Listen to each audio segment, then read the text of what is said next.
Selamat siang untuk teman-teman kita semua. Sudah lama kita nggak ketemu ya.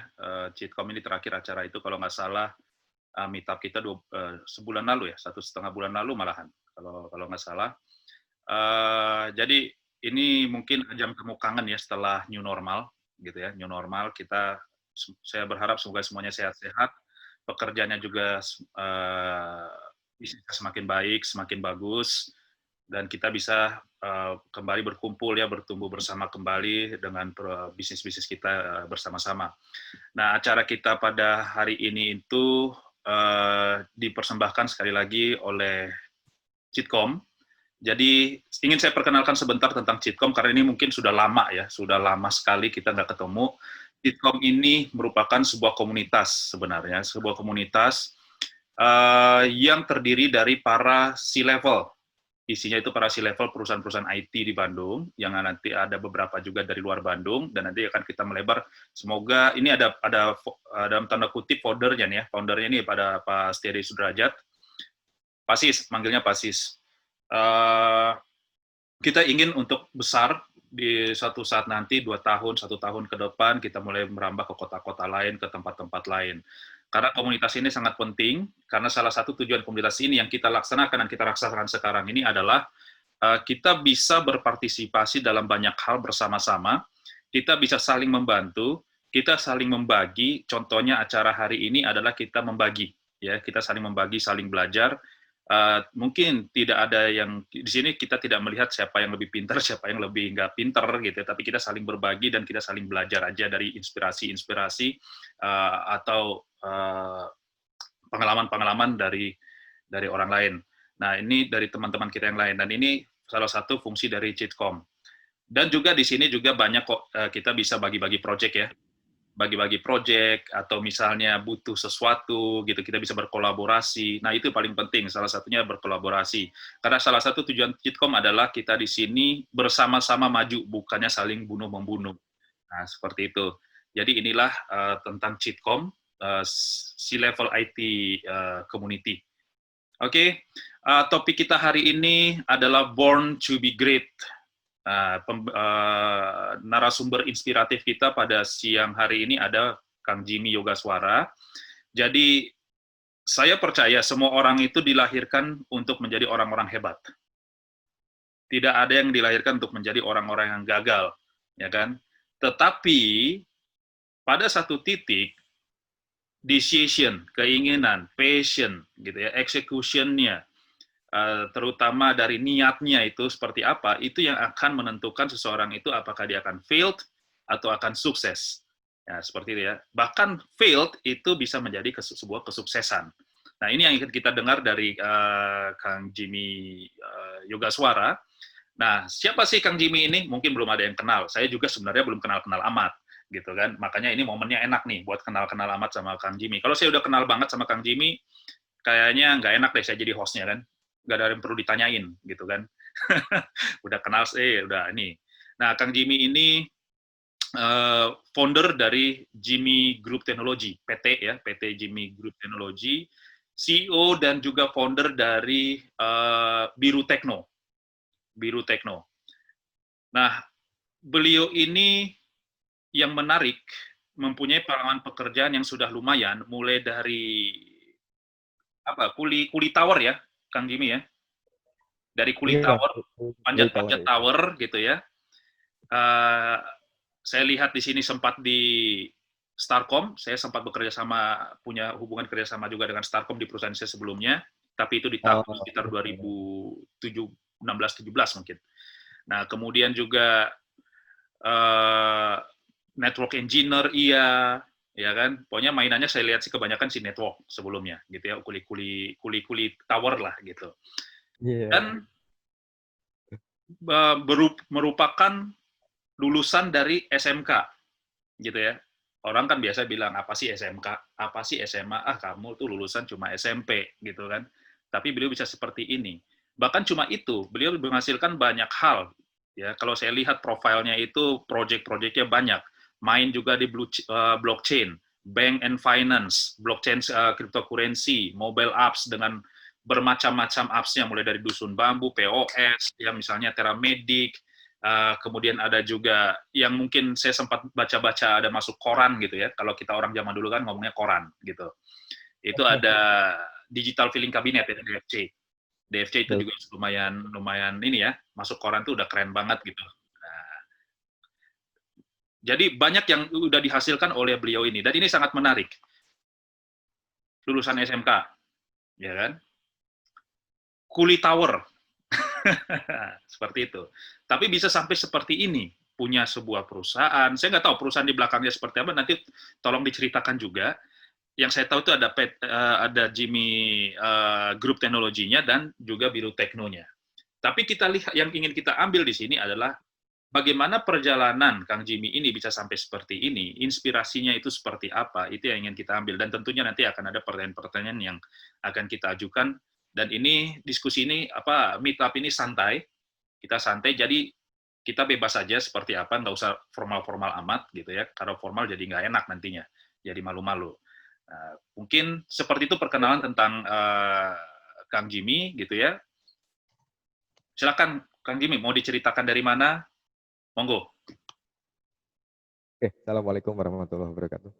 Waalaikumsalam warahmatullahi wabarakatuh. Ya, terima kasih banyak buat Sitkom ya, di level IT Com. Ini saya inget banget dulu tuh kalau nggak salah ya, Pasis ini bikin, saya belum masuk. Jadi Pasis ini lebih dekat sama istri saya. Lebih dekat sama istri saya. Mudah-mudahan nggak ada apa-apa. Enggak lah. Jadi lebih dekat sama istri saya, karena kita satu alma mater Pasis ya, dulu swasta. Cuman beliau ini senior saya, kalau saya junior lagi. Mungkin kita juga nggak pernah ketemu tuh di perusahaan kita yang lama. Gitu. Kita juga nggak pernah ketemu. Nah, jadi Sitkom ini kalau nggak salah ya, WA Group dulu kecil ya Pasis ya, belum ada banyak gitu ya. Ya kita aja lah, mungkin teman-teman dekatnya Pasis aja. Tiba-tiba bisa sebesar ini dan kemarin kita bikin gathering yang luar biasa keren gitu.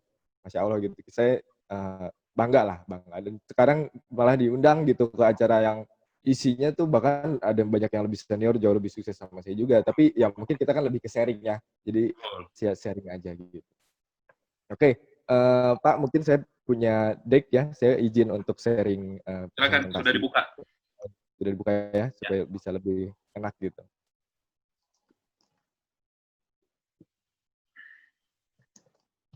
Ada ya? Ada, muncul.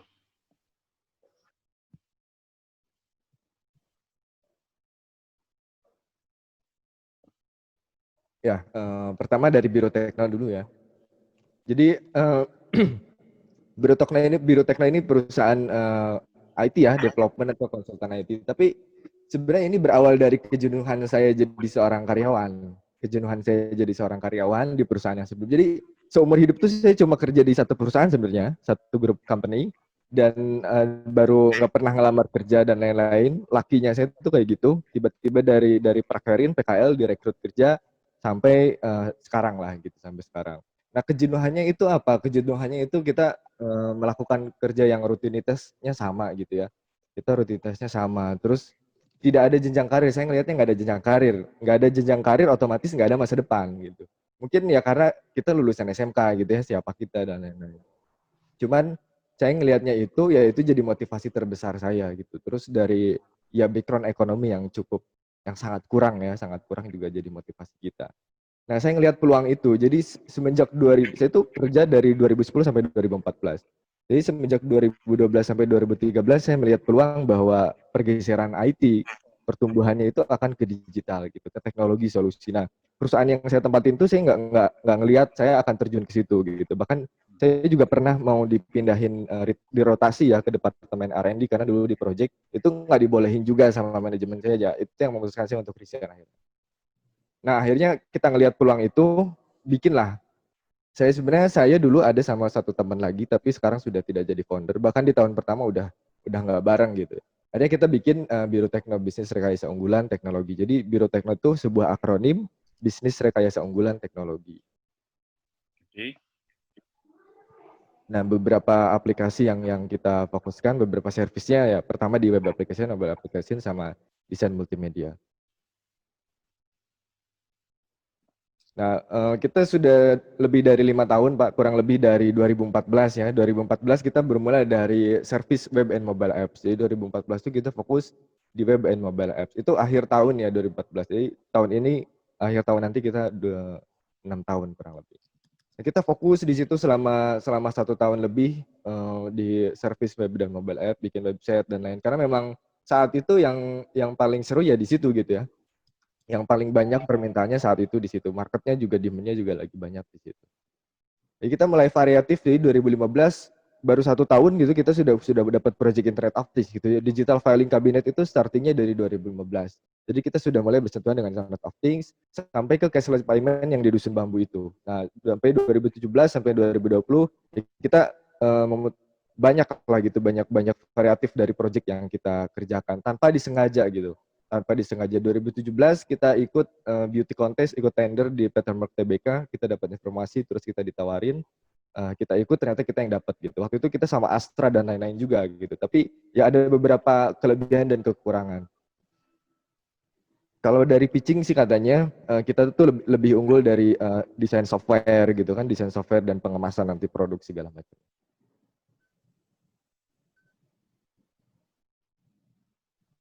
Jadi kita memutuskan bahwa ketika kita membuat sebuah perusahaan, apalagi di bidang IT ya, di bidang IT dan dengan variety project kita dari sebelumnya itu, maka kita memutuskan bahwa perusahaan ini harus fokus di 3 poin atau kita sebutnya the ring of synergy ya, software, hardware, service. Karena ketika kita membuat software, kita pasti harus mengintegrasikannya dengan hardware, entah itu komputer, entah itu nanti device, apalagi di Internet of Things ya, itu pasti ada device-device yang kita hidupin gitu. Nah, terus yang terakhir ya service. Jadi ketika kita sudah membuat produk, kita harus kasih service yang bagus dong gitu. Gimana nanti after sales-nya? Ketika produknya sudah dijual, bagaimana selanjutnya gitu? Bagaimana supaya mereka masih tetap menggunakan produk kita, bagaimana kita melakukan improvement ya, selanjutnya jadi service. Sampai akhirnya setelah 5 tahun ini kita memutuskan untuk fokus industri kita akan ke 4 poin ini. Yang pertama Internet of Things, application, karena semua tidak akan lepas pasti dari yang namanya aplikasi. Terus ada mixed reality dan blockchain. Nah ini nanti saya jelaskan untuk mixed reality dan blockchain. Ini beberapa perusahaan yang kita sudah bekerja sama selama lebih dari 1 tahun. Nah, sesuai dengan judul ya, ini judulnya menarik juga. Everyone is born to be great gitu. Are you?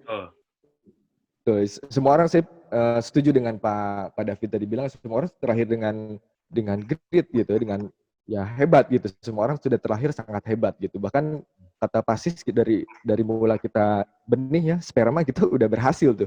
Kita udah jadi warrior gitu. Kita udah jadi pemenang gitu.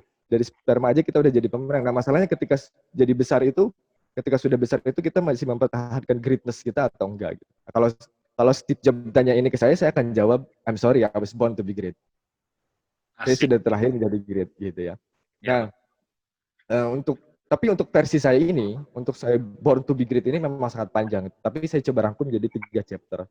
Chapter pertama adalah gimana cara kita nge-brand yourself dan pitching potensial. Nah itu penting nge-rebrand yourself karena Pak David tahu cerita saya bahwa saya dulu kulit tower gitu. Saya dulu teknisi, istilahnya kroco lah. Sebelum OB itu saya mungkin. Nggak dilirik gitu sama siapapun. Nah itu hal terberat adalah how to rebrand yourself gitu. Sama ketika kita dari karyawan menjadi seorang owner bisnis, seorang pebisnis, seorang CEO, eksekutif atau siapapun itu, kita harus rebrand yourself dulu gitu kan. Yang mungkin kita awalnya jadi teknisi, gimana sekarang kita bisnis IT gitu. Gimana caranya kita rebrand yourself. Dan gimana caranya pitching pitching ke potensial klien gitu. Gimana caranya kita dipercaya dan mendapatkan project. Nah chapter kedua itu gimana setelah itu ya, setelah kita berhasil memberi brand, kita akan masuk ke positioning market. Kita akan ngelihat, kita akan masuk ke market mana. Karena kita nggak mungkin menciptakan suatu bisnis yang baru. Jarang gitu ya, jarang orang menciptakan satu bisnis yang baru. Even Apple aja, Apple juga termotivasi oleh IBM gitu ya, the big brother. Sekelas Apple aja terinformasi situ. Nah, setelah kita menemukan market positioning, baru kita increasing value kita gitu, increasing value brand kita. Nah, chapter 3 adalah chapter yang paling sulit ya, the hardest thing and the impossible things. Gimana caranya lead the team dan execute with discipline. Ya, kita ngomongin chapter 1 dulu. Jadi chapter pertama adalah know yourself ya. Jadi ini yang terjadi sama saya. Dulu saya nggak punya apa-apa, I have nothing gitu. Saya nggak punya uang, saya nggak punya pengalaman, saya nggak punya pengetahuan, saya even nggak punya mentor dan even nggak punya partner gitu. Even nggak punya ini semua. Tapi kita ngelihat ke potensi diri saya sendiri bahwa ternyata saya itu punya potensi lain untuk menjadi seorang CEO. Yang pertama saya punya leadership. Leadership ini terjadi dari semenjak kecil ya. Percaya nggak percaya teman-teman, saya itu dari SD, kelas 1 SD sampai kelas 4 STM tuh saya selalu jadi ketua murid. Kelas 1 SMP aja saya udah jadi ketua OSIS gitu. Jadi leadership itu ternyata ada dalam diri saya, cuman kita nggak nyadar itu. Terus yang kedua, motivation to excellence. Jadi motivasi untuk excellence buat saya itu besar. Karena saya datang dari keluarga yang sangat tidak mampu gitu. Bahkan saat umur 18 tahun saya sudah menjadi tulang punggung keluarga, saya sudah bekerja sebelum lulus sekolah karena orang tua saya divorce. Orang tua saya divorce, ibu saya nggak punya penghasilan, adik saya masih SD, jadi saya motivation to excellence-nya besar gitu. Terus courage, keberanian, ya itu modal utama kita ya, keberanian gitu. Nekat aja, nggak ada yang lain. Commitment and determination, ya saya tipe orang yang sangat komitmen dan punya tekad yang besar gitu. Dan terakhir ya ini yang mungkin masih kecil waktu itu karena terpendam di perusahaan yang lama, yaitu creativity. Saya nggak punya banyak kreativitas lah. Fase 1 ini berapa lama, Kang? Gimana Pak? Fase 1 ini berapa lama ini? Pas satu ini 1 tahun. 1 tahun. Oh. Kurang lebih 1 tahun ya, kurang lebih 1 tahun. Nah setelah kita menyadari ini, kita mulai untuk rebrand. Nah rebrand yourself ya gitu ya. From dull to cool gitu, dari kucel jadi keren lah at least gitu. Nah ini foto saya dulu ya, zaman ini kalau nggak salah waktu di Kalimantan di pertambangan, terus ini yang kedua waktu di BTS-nya M2 gitu. Ya pekerjaannya seperti ini terus, kerja lapangan gitu. Tidak diberikan peluang untuk berkreativitas, untuk creating something dan lain-lain. Nah, Jadi akhirnya kurusnya itu pada karena di lapangan itu ya? ya, kucelnya itu sering di lapangan gitu. Tapi kelihatan sih Ya, orang lapangan banget sih. ke lapangan banget ya gitu. Kasar gitu. Nah, ini jadi loncatannya jauh, lipnya cukup jauh gitu. Saya yang nggak pernah, ya dulu mungkin saya beli celana setahun sekali. Tiba-tiba ya sama istri saya yang dulu masih partner saya disuruh beli jas gitu. Gitu saya tuh nggak pernah ngeluarin uang berjuta-juta untuk beli sebuah baju. Tiba-tiba harus beli jas mahal itu cukup ini juga ya, cukup lompatan jauh gitu untuk ketemu. Nah ini 2015 ini saya ketemu Paroni Lukito, dia ownernya Dusun Bambu, dikasih kesempatan. Jadi pitching awalnya sangat susah juga, masuk ke IT, tiba-tiba kita ngasih sound konsep, kita bikin prototipe, tiba-tiba dipanggil sama semua manajemennya untuk presentasi gitu. Ya Paroni ini kalau yang belum tahu, ya, dia yang punya Eger Body Pack Export, dia yang punya. Dan beberapa restoran di Lembang juga beliau yang punya.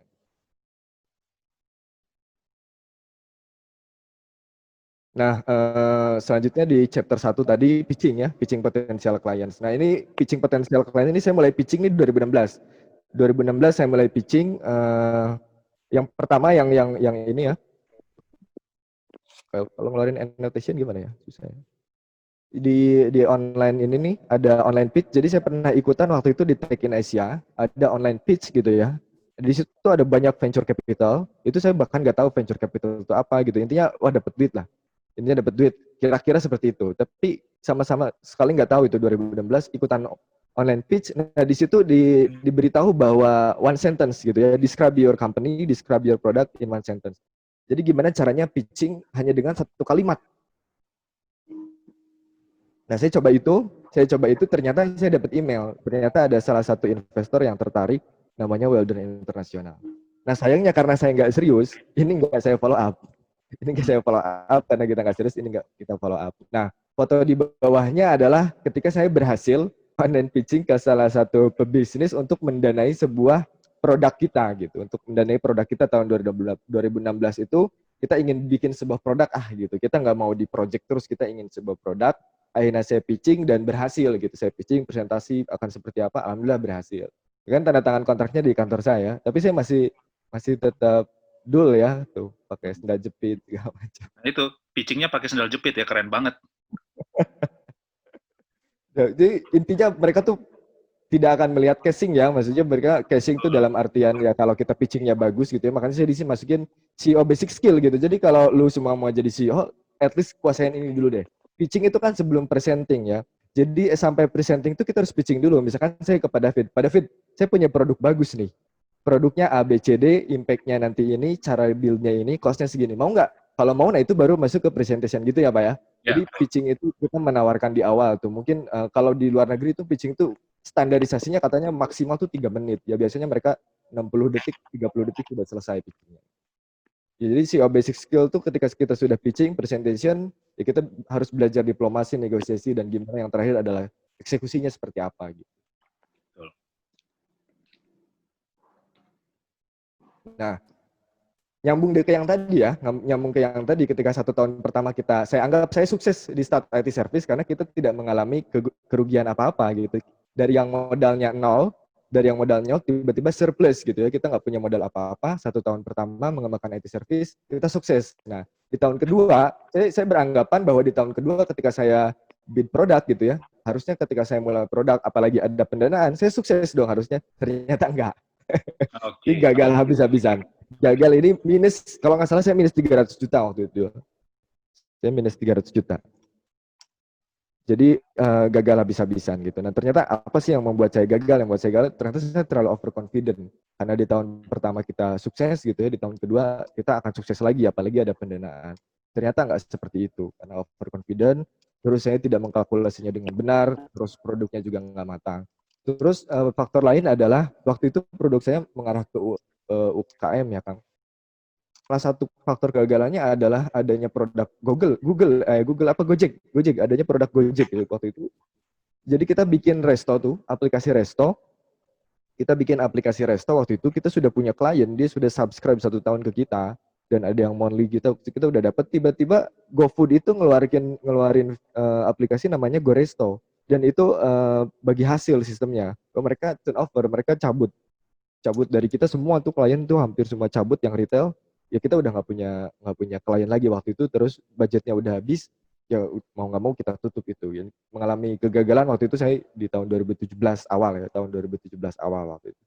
2016 akhir sampai 2017 awal waktu itu. Sampai ditinggalin banyak karyawan juga waktu itu dan lain-lain. Banyak lah. Terpuruk lah saat itu, terpuruk.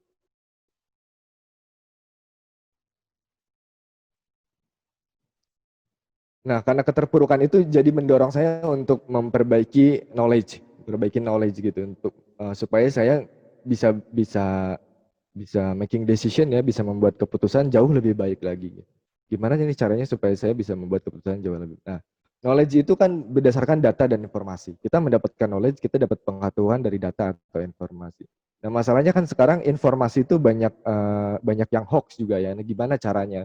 Nah, caranya kita juga harus mau, kita harus niat, kita harus punya keinginan untuk mencari fakta yang datanya itu dalam bentuk fakta. Otomatis kita harus riset, kita harus melakukan benchmarking dan lain-lain.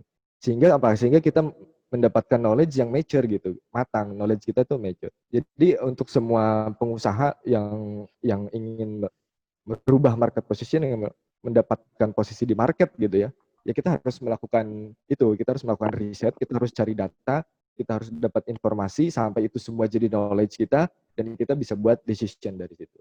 Nah setelah itu makanya saya memutuskan bahwa kalau gitu, kalau saya bikin sebuah integral kayak gini, market positioning Biru Tekno itu akan seperti ini kurang lebih.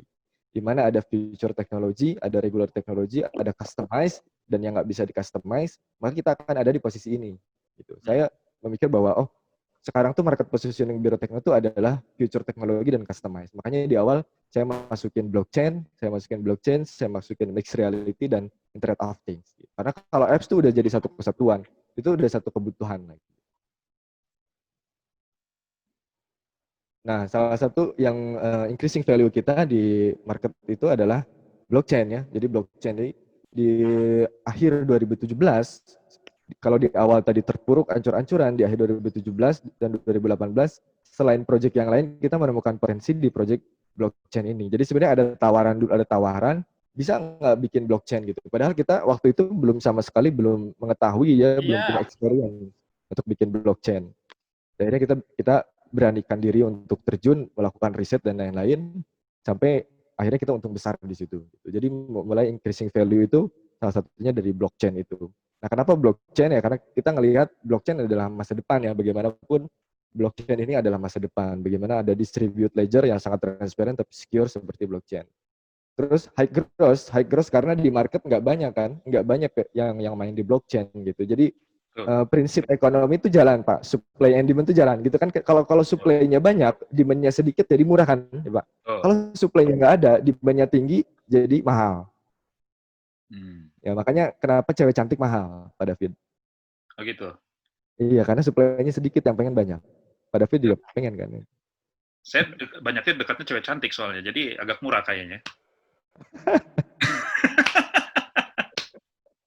Ya, kurang lebih gitu ya. Jadi ngaruh gitu, ngaruh. Kalau kalau kalian pengen dapat gede gitu, yang kita dapat ya kurang lebih dari 3 bulan kita dapat 250.000 US gitu Oke. dari blockchain ya, blockchain. Dan ini scalable industri, blockchain ini scalable industri. Tidak hanya di satu ini ya, misalkan oh ini cuma di banking aja, enggak juga gitu. Ini bisa lu pakai ke healthcare gitu kan, bisa dipakai ke transaksi apapun gitu. Even IoT juga kemarin saya di ITB ya karena sering ngomongin blockchain, di ITB kemarin disuruh ngomongin IoT dan blockchain gitu. Sorry, ini tahun berapa tadi? 2017 ya? 2017 akhir ya, 2017 2017 akhir. akhir. Oke. 2017 akhir. Dan ini juga salah satu informasi dari Gartner ya, tahun 2023 itu blockchain akan support global movement untuk tracking itu sebesar 2 triliun ya, 2 triliun US gitu untuk goods and service ya, dalam satu Oke. tahun. Dalam 1 tahun. Nah ini salah satu beberapa email yang saya screenshot aja untuk mengenai increasing value ya gitu kan. Ada misalnya tadi ada Pak Dwi juga masuk ke sini gitu. Ini salah satu nanti saya jelaskan Pak Dwi. Salah satu partner bisnis baru saya nanti untuk creating new company di blockchain. Nah ini ada contoh-contohnya ketika kita sudah meningkatkan value kita gitu, orang akan datang sendiri ke kita gitu. Dia ada beberapa email yang nanyain soal kerjasama dengan blockchain. Salah satunya ada ITHB kemarin. Tanggal berapa? 13 Mei ITHB sempat email saya untuk bikin solusi digital sertifikat pakai blockchain. Nah, terus ada juga ya ini contoh-contoh ya ketika kita sudah menghasilkan increasing value, ketika value kita sudah bagus, klien itu berdatangan. Karena Pak David, saya itu dari sampai sekarang tuh nggak punya marketing gitu. Kita tuh nggak punya marketing sampai sekarang. Oke. Jadi kita jualan sendiri. Jadi saya personal branding iya, company branding juga iya. Nah, salah satunya ini. Nah, ini adalah yang terakhir yang cukup menarik ketika di mana kemarin saya bikin startup baru dan baru 1 bulan ya, baru 1 bulan kita seru-seruan aja. Saya share-share di story. Tiba-tiba ada seorang pebisnis ya, dia tinggal di Jakarta, salah satu kolega saya juga, dan dia nge-WA seperti ini. Wah kalau mau chip in modal kecil masih ada room nggak Pak ya gitu. Gimana orang tuh sangat sangat impress ke kita kalau dia udah tahu value kita gitu. Dia udah tahu value. Istilahnya kita butuh dana atau kita butuh support apapun kalau orang udah tahu kita, udah trust dan udah tahu value kita, ya insya Allah jadi lebih mudah bisnisnya gitu. Makanya increasing value itu penting. Jadi di chapter 2 itu cari market positioning yang bagus, terus gimana caranya naikin value brand kalian tuh gimana. Oke, Kang Jimmy, Yes. kalau kita marketing itu, kenapa Kang nggak pakai marketing? Karena apakah memang value-nya, branding value-nya sudah oke, ataukah memang nggak begitu percaya dengan marketing, atau memang lebih pede dengan diri sendiri? Oke, jadi ya tadi balik ke tahun 2016 ketika saya gagal, saya dapat funding, saya itu punya marketing 2, Kang. Dan mungkin saya juga yang bodoh gitu ya, ngerekrut marketingnya nggak tahu kayak gimana. Tapi intinya selama 8 bulan tuh mereka saya hire, mereka cuma ngasilin 30 juta tuh dalam 8 bulan. Satu orang tuh, cuma ngasilin 30 juta gitu. Jadi saya ngelihat ini sangat tidak menguntungkan gitu. Akhirnya nggak kita lanjut, nggak kita lanjut, toh juga karena budget fundingnya habis gitu kan, produknya nggak sukses, akhirnya nggak kita lanjut. Nah karena awal tadi 2017 menengah itu ya, kita mulai restart lagi bisnis gitu kan, otomatis saya nggak punya budget untuk hire marketing. Akhirnya kita coba sendiri aja. Tapi ternyata sampai sekarang gitu ya, sampai sekarang alhamdulillah nggak punya marketing, tapi kita sudah punya mungkin brand kita cukup bagus gitu.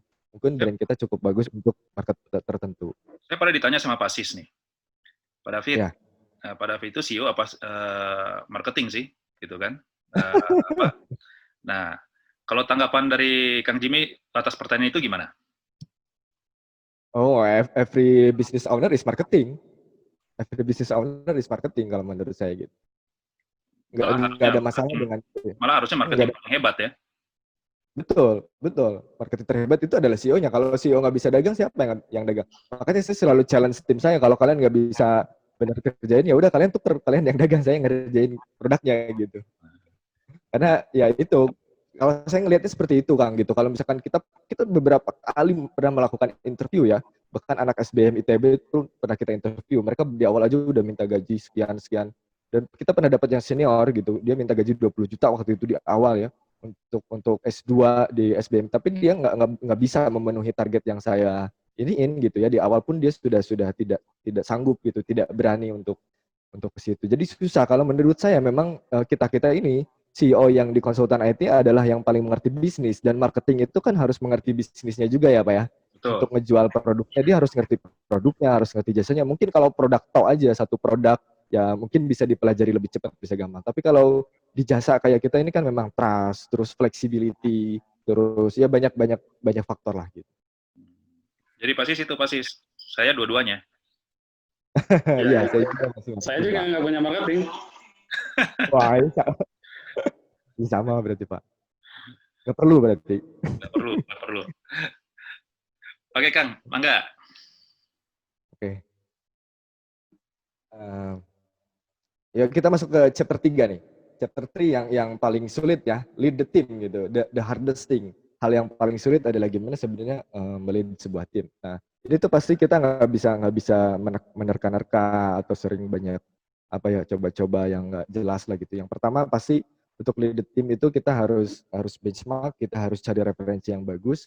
Nah, salah satu referensi yang bagus itu ya ada di buku Good to Great gitu ya. Ada di buku Good to Great di mana ada 5 level kepemimpinan di situ. Ada 5 level kepemimpinan untuk ada piramida 5 level kepemimpinan di mana kita tahu pertama posisi kita di mana, terus posisi tim kita di mana gitu. First who then what. Pertama siapa, lalu apa yang akan kita lakukan kepada mereka gitu. Apakah tim kita saat ini masih di level 1 ya, cuma highly capable individual, dia hanya bagus untuk dirinya sendiri gitu ya, atau dia sudah masuk ke level kedua, dia bisa berkontribusi dengan tim, dia teamwork, bisa berkontribusi dengan banyak tim, atau dia sudah masuk ke level ketiga, competent manager, atau bahkan ke executive level seterusnya. Nah, ini poin ini yang harus kita pahami saat kita ingin mencapai great ya dalam sebuah bisnis atau dalam sebuah perjalanan gitu. Karena bagaimanapun sama seperti kita hidup ya, seperti kita hidup, kita memilih partner hidup kan, kita memilih istri gitu kan. Itu sesuatu yang bisa dipilih. Kita memilih partner bisnis pun seperti itu. Itu sesuatu yang bisa dipilih, sesuatu yang bisa kita arahkan. Nah, karena setelah itu kita akan menentukan gitu. Setelah kita udah tahu siapa orangnya, kita bisa menentukan. Nah, kalau misalkan dianalogikan bis ini adalah sebuah perusahaan, maka tempatnya ini kita akan tentukan. Tempatnya ini akan diisi oleh siapa dan sebagai apa gitu. Jadi ketika kita sudah mendapatkan tim tadi, kita sudah mendapatkan kandidat siapa saja orangnya, kita akan tentukan orang-orang ini akan masuk ke bis yang mana dan duduk di mana gitu. Nah, untuk mengatur itu dibutuhkan rigorous but not ruthless gitu. Rigorous itu berarti artinya keras atau strict gitu, tegas, tapi tidak ruthless, tidak kejam gitu, tidak kasar. Kita bisa keras tapi kita tidak mencontohkan yang kejam-kejam atau yang kasar gitu. Nah, dengan strictness kita untuk menentukan siapa duduk di mana dan di sebelah mana menjadi apa, itu menjadi sebuah kelebihan kita dalam lead the team gitu. Kita tahu dia passion about apa gitu, dia passionnya di mana. Saya ingin merekrut seorang project manager tapi nggak punya passion di IT kan sangat tidak mungkin. At least dia harus punya passion di IT dulu untuk di bisnis ini gitu. Saya mau rekrut orang dengan passion dagang ya, tapi misalkan di IT tapi dia nggak suka IT, nggak bisa sukses juga. Sama seperti case-nya waktu itu Steve Jobs merekrut mantan CEO Pepsi untuk jadi CEO Apple kan nggak sukses juga gitu. Dia tahu how to manage bisnis tapi nggak ada passion di IT. Itu membuktikan bahwa untuk sukses di tim itu tim lo harus punya passion juga yang sama gitu. Setuju. Betul. Nah, terus untuk nge-lead-nya saya punya ideologi helicopter view dan tractor view. Nah, ini ideologi saya yang selalu saya terapkan. Ketika kita jadi pemimpin, kita tidak boleh melihat secara helicopter view gitu. Point of view kita jangan jadi helikopter gitu.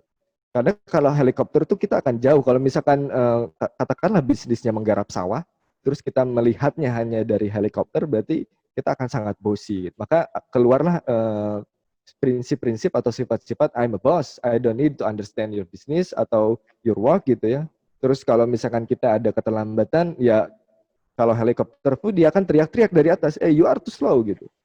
Lu lambat banget, cepetin dong gitu. Dan akan ada akan ada kesenjangan level gitu. Tentu saja semua akan merasakan bahwa we are on different level. Nah, saya selalu menerapkan tractor view gitu. Nah, kenapa tractor view? Karena tractor view itu lebih dekat dengan tim. Nah, itu kan yang sekarang terjadi itu harus seperti itu. Jadi, I'm leader gitu. Saya leader kalian. Yuk, kita garap sawah ini bareng-bareng. Saya perlu ngerti. I need to understand. Saya perlu tahu kalian ada masalah apa. Itu pun yang sering saya lakukan. Saya sering review bersama tim saya.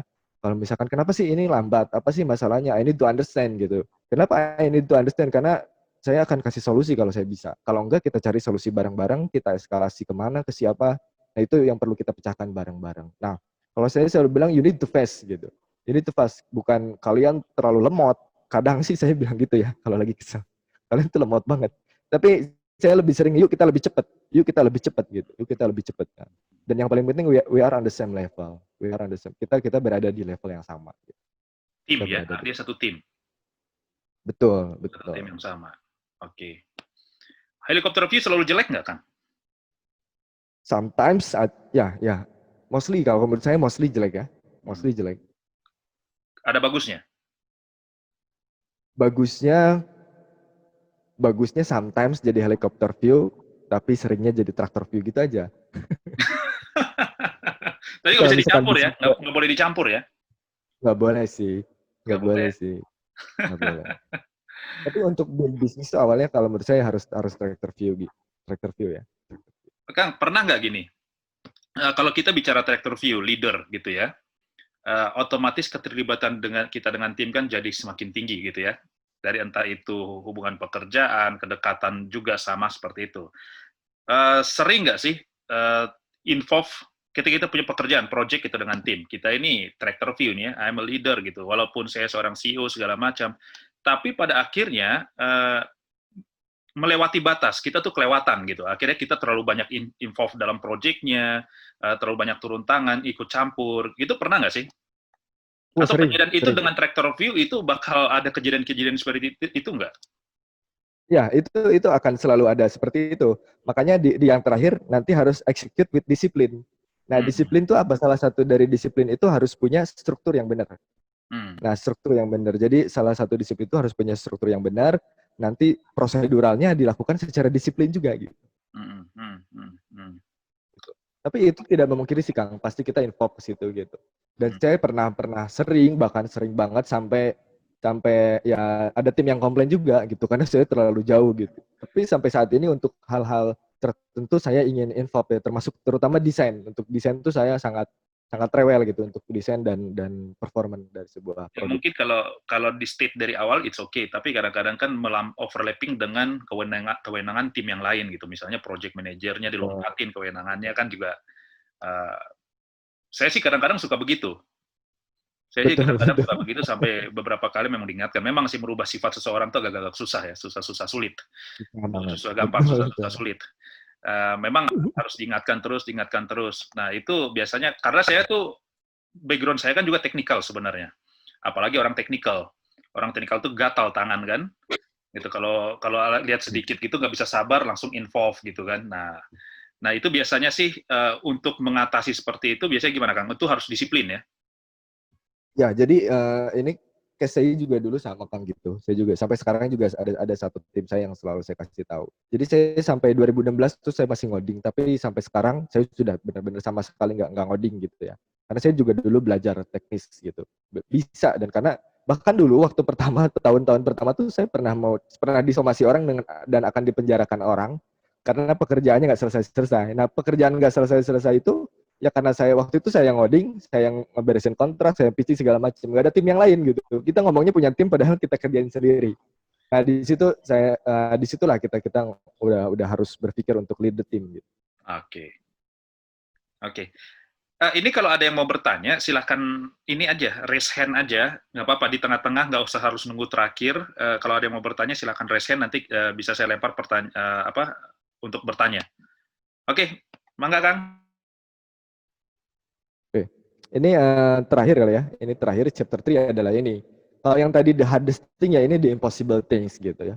The impossible things itu adalah execute with discipline gitu, mendisiplinkan karyawan, mendisiplinkan perusahaan, company.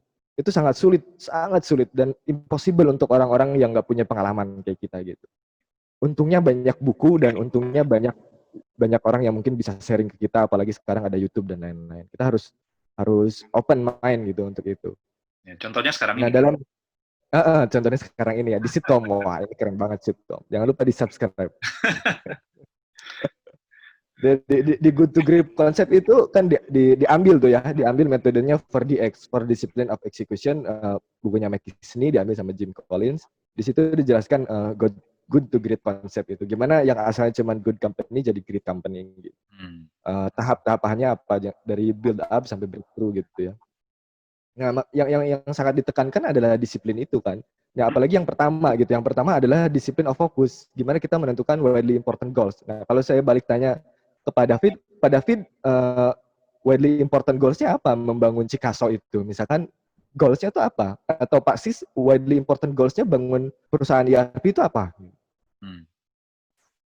Itu dulu yang harus kita pahami. Karena kalau udah kayak gitu kita akan fokus gitu. Nah, kalau misalkan teman-teman tanya, ya udah saya fokusnya apa? Bangun Biru Tekno terus Jimmy Group Teknologi. Saya fokusnya adalah future of work. Fokus saya adalah future of work. Masa depan pekerjaan tuh nanti kayak gimana? Kita yang siapin toolsnya. Kalau saya kayak gitu. Saya akan siapin semua tools untuk memfasilitasi orang bekerja di masa depan nanti. Bertransaksi dan lain-lain saya akan siapin toolsnya. Makanya saya punya Biru Tekno, saya bikin beberapa startup lain, bahkan yang baru ini saya bikin virtual office solution gitu. Kita bikin virtual office solution. Nah, disiplin ini yang sebenarnya secara nggak langsung dalam hidup kita sudah mengalami sering. Kalau di Muslim mostly orang Muslim itu kan wajib sholat 5 waktu itu adalah melatih kedisiplinan juga sebenarnya.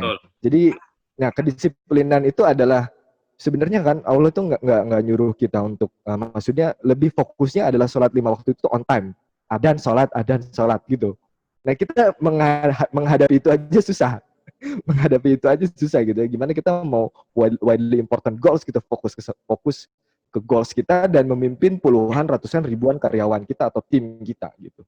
Nah, jadi ini step by step yang harus kita pelajari bareng-bareng. Nah, yang kedua adalah discipline of leverage. Atau kalau mudahnya ya disiplin of leverage ini disiplin performance indikator lah, mudahnya lebih ke performance indikator. Like on lean measure itu jadi kita ngelihat gitu, kita ngelihat nanti performance kita seperti apa. Kita melihat performance kita seperti apa. Terus yang ketiga performance kita itu ya harus scoreboard itu ya dashboard lah. Bahasa gampangnya kita bikin dashboard gitu. Kita sudah punya satu goal, kita akan fokus ke goal ini, kita akan punya indikator-indikatornya apa, kita keluarkan dalam sebuah dashboard. Jadi yang nomor 3 itu discipline of engagement itu kita bisa melihat scoreboard atau dashboard semua yang kita preview gitu, activity kita semua seperti apa. Makanya dari sekarang juga saya selalu menekankan ke teman-teman saya di tim ya di Biru Tekno bahwa kita menilai orang itu kan nggak bisa subjektif terus ya pada video. Mungkin saat ini saya rasa semua owner yang belum punya tools yang bagus itu menilai karyawannya secara subjektif, secara kedekatan, secara kerajinan. Kita kan misalkan kita datang ke kantor 9 to 5 gitu ya, kita datang ke kantor 9 to 5, datang jam 9, pulang jam 5. Yang kita lihat orang ini selalu ada, on time gitu, jam 9 ada, jam 5 ada, bahkan selalu lembur, itu subjektif. Lalu kita menyimpulkan bahwa orang ini bagus kerjanya, itu adalah subjektif point gitu. Itu adalah penilaian secara subjektif. Sedangkan bisa jadi dia kerjanya jelek gitu. Makanya kita indikatornya dari apa gitu. Kita harus disiplin untuk membuat dashboard gitu. Kita harus ada project management atau task management yang benar-benar terintegrasi dan scoreboardnya bisa kredit skornya bisa kita set sesuai dengan company kita. Itu makanya yang terberat dari disiplin itu ya itu. Yang terakhir ya disiplin of accountability adalah ya gimana caranya kita bisa membuat sebuah irama ya, kita membuat sebuah pola untuk terus mereview itu dan memperbaiki itu gitu. Setelah kita melewati 3 poin itu, kita akan mereview lagi, kita membuat pola lagi, oh ini nggak benar, kita balik lagi yang pertama, fokus kita apa gitu. Kita balik lagi yang pertama, fokus kita gitu loh. Makanya salah satu di Good to Great konsep itu konsep hedgehog konsep itu landak ya, konsep landak tuh antara landak dan serigala gitu kan. Serigala tuh bisa ngapain aja, bisa lari cepat, dia galak, dia ganas, bisa makan apa aja gitu. Tapi landak tuh nggak bisa ngapa-ngapain gitu. Landak tuh cuma bisa mengkerut, tapi durinya muncul. Tapi dia tahu yang terbaik untuk dia gitu. Dia tahu yang terbaik untuk dia. Jadi kita mau di posisi yang mana? Nah itu ditentukan sekali lagi ditentukan dengan widely important goals gitu. Sekali lagi untuk mengarah ke grid itu kita harus disiplin untuk memahami semua ini dan menjalankannya gitu dan menjalankannya. Dan Salah disiplin ini satunya tidak akan berhenti, tidak boleh berhenti ya. Artinya nggak boleh berhenti. kalau saya bertanya kan begini, Kang Jimmy, ini berapa lama sih ini orang bisa didisiplinkan? Itu jawabannya bagaimana? Apakah never ending? Apakah harus terus? Ataukah pada satu titik dia bisa dilepas, dia akan jalan sendiri? Kalau saya berprinsip di satu titik dia harus bisa jalan sendiri.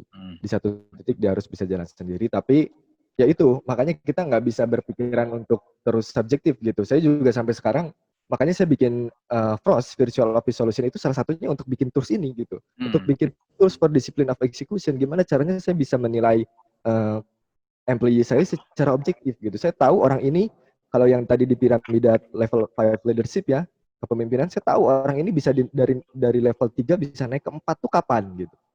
Misalkan dengan sebuah tools Pak David bisa tahu oh siapa saja karyawan saya yang kemarin baru belajar artificial intelligence, yang baru belajar IoT, yang baru belajar blockchain. Sehingga ketika ada project dia sudah bisa involve atau enggak itu juga dari sebuah tools itu dilihat gitu. Makanya sebuah teknologi accelerator itu salah satu prinsip untuk mencapai great company gitu. Jadi sebagus-bagusnya perusahaan kalau dia belum akselerasi menggunakan teknologi itu susah. Nah, Saratoga perusahaan Sandiaga Uno aja kan pakai konsultan langsung dari Amerika, Pak. Untuk teknologi konsultannya itu mereka dari Amerika gitu.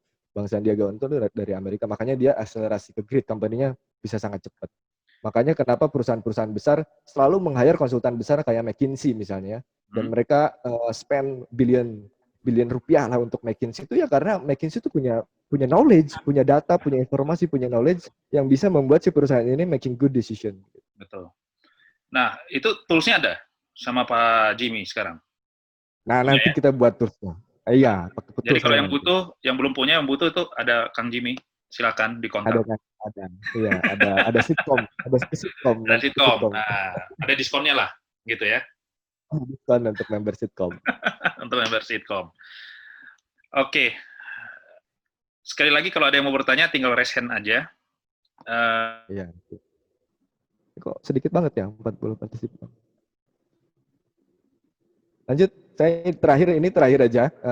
Ini terakhir, saya mungkin mudah-mudahan ini menginspirasi bahwa saat ini kita di JGT, kalau saya bilang JGT itu adalah sebuah holding company. Jadi sebenarnya Pak David pasti kita di 2014 sampai 2016 ini nggak punya PT, nggak punya legal. Jadi 2016 itu saya bikin legal gitu. Jimmy Group Technology ini sudah saya impikan sejak saya membuat bisnis. Jimmy Group Technology. Saya pengen sebesar CT, saya pengen sebesar Walt Disney. Jadi kalau ada yang nanya kenapa namanya sendiri, ya karena saya pengen sebesar mereka yang memasukkan namanya ke dalam produk dan company mereka gitu. Kayak Disney, kayak Yamaha, semua produk yang kalau teman-teman tahu sama. Bahkan bank terbesar di Amerika JP Morgan pun nama foundernya gitu, JP Morgan. Nah, ini beberapa bisnis atau beberapa entitas yang sudah saya create gitu ya. Yang pertama ya Biro Tekno, terus ada Rumah Muslim, ada Lestari, ada SDC atau SDC, terus ada Biseris, ada Jagat Raya. Nah, dari semua yang di atas ini mungkin gimana Pak? SDC itu apa, Kang Jimmy? Jadi SDC itu adalah Skill Development Center. Oke. Nah ini jadi ini semua berawal dari kegelisahan saya semua. Biro Tekno dari kejenuhan dari karyawan, terus SDC itu karena kita tuh susah cari talent ya waktu itu. Kita susah cari talent gitu. Jadi gimana caranya kita dapat talent yang sangat kompeten gitu ya. Tapi nggak banyak maunya gitu. Masih bisa kita atur segala macam ya, makanya kita awalnya SDC itu School Development Center, tapi saya rasa kita nggak cuma fokus di school, kasihan sekolah-sekolah atau universitas yang non IT gitu supaya bisa gabung. Jadi akhirnya kita rubah jadi Skill Development Center. Jadi Skill Development Center ini untuk talent development. Jadi unitnya fokusnya core-nya untuk talent development, pengembangan skill gitu, dan non IT. IT dan non IT maksudnya. IT dan non IT, nggak hanya IT aja gitu. Semua skill yang berhubungan yang mungkin kita nanti ada rekanan bisa gitu. Misalkan Pak David bisa masak, jago masak, pengen ngajar masak, bisa. Nanti kita bikin kelas online di SDC ini gitu, Pak. Gitu. Jadi kalau Lestari gitu ya? Bukan semacam bootcamp ya? Bukan sih, kita belum ke bootcamp, belum. Oke. Nah, kalau ya itu beberapa ya, jagadraya.id adalah media portal aja karena waktu itu tapi nggak jalan, belum jalan seprofesional itulah, masih jalan biasa aja gitu. Nggak terlalu ini karena susah nyari orangnya.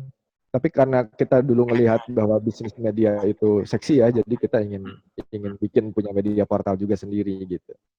Kalau Biseris itu yang tadi yang produk yang gagal sebenarnya, tapi sayang untuk ditinggalkan karena masih banyak yang butuh gitu ya aplikasinya, jadi kita buat. Nah, yang terbaru sekarang kita lewat Biro Tekno ini akan melakukan konsorsium dengan Coin Total Service sama Damai Digital Koperasi. Itu sudah ada aplikasinya, kalau nggak salah Pak Dwi hadir juga di sini, dan itu salah satu foundernya Pak Dwi. Beliau bikin digital koperasi dan sekarang akan digunakan di Kodam Hasanuddin Makassar. Udah ada ratusan ribu user yang mau ini.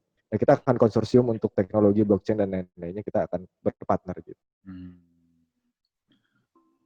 Ini beberapa portofolionya aja untuk aplikasi Rumah Muslim. Rumah Muslim juga karena idenya baru keluar tahun kemarin ya.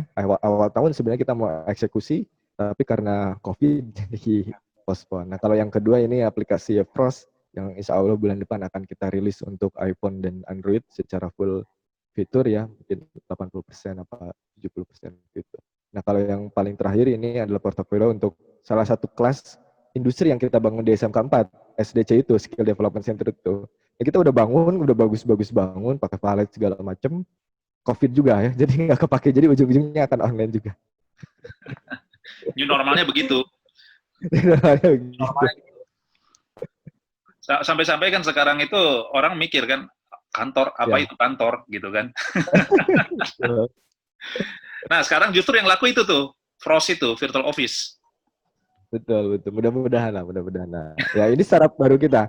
Ini startup baru kita yang memang sejak COVID ini, Pak. Memang sejak COVID ini. Dan ya dari beberapa startup yang baru tadi ya ini yang sudah dapat angel investor, alhamdulillah Frost ini sudah dapat angel investor. Gitu. Udah buka? Jadi Frost ini aplikasi di dalamnya yang mungkin kalau kita sering lihat kayak Teams gitu ya, kurang lebih seperti itu. Tapi kita akan ada konten di situ, konten yang tadi yang dari SDC kita akan kolaborasikan. Jadi dan konten di Frost itu nggak usah pakai kartu prakerja, Pak. Gitu. Oke. Saya pikir tadinya itu kayak virtual office yang ini. Kalau kita mau bikin kantor itu virtual office itu. Bukan. Jadi solusi untuk working from home lah. Solusi untuk working from home dan from home gitu. Padahal tadinya saya udah mikir nih, waduh kayaknya bisa ini nih, bisa pindah ke virtual office dapat harga enak nih. Bisa kita pikirin juga tuh nanti konsep dari virtual office-nya itu seperti apa. Oke. Gitu aja. Ya, itu nanti Frost insya Allah akan segera hadir di Play Store dan Google. Play Store dan App Store, maksudnya.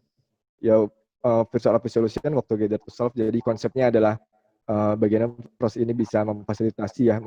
Pertama ya kayak Zoom ini sebenarnya kan masyarakat Indonesia sekarang jadi terbiasa dengan ini gitu Pak. Saya kemarin pun ngobrol dengan DT Peduli pun seperti itu gitu. Agim tuh untuk ceramah semua menggunakan ini. Makanya kita mulai berpikir kalau misalkan kita terus seperti ini maka kita akan ketergantungan dengan orang lain.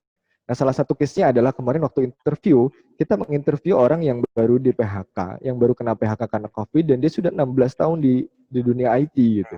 16 tahun di dunia IT. Nah, saya tuh pengen ngerekrut dia juga gitu ya, karena dengan keahlian segala macam, tapi karena rate-nya udah sangat tinggi, kita juga agak khawatir juga untuk ngerekrut. Dan dia juga kayak terjebak. Kenapa? Karena dia di Jakarta sudah punya cicilannya luar biasa besar, cicilan rumah dan lain, tapi di salah satu perusahaannya dia sudah di cut off juga, di lay off gitu. Nah, makanya saya berpikir kenapa nggak orang-orang Indonesia nggak kayak orang-orang kita ini bikin solusi yang kayak gini Pak gitu. Kita bikin solusi seperti ini, terus kita serap gitu. Kita serap orang-orang yang sedang membutuhkan lapangan pekerjaan itu kita serap juga gitu.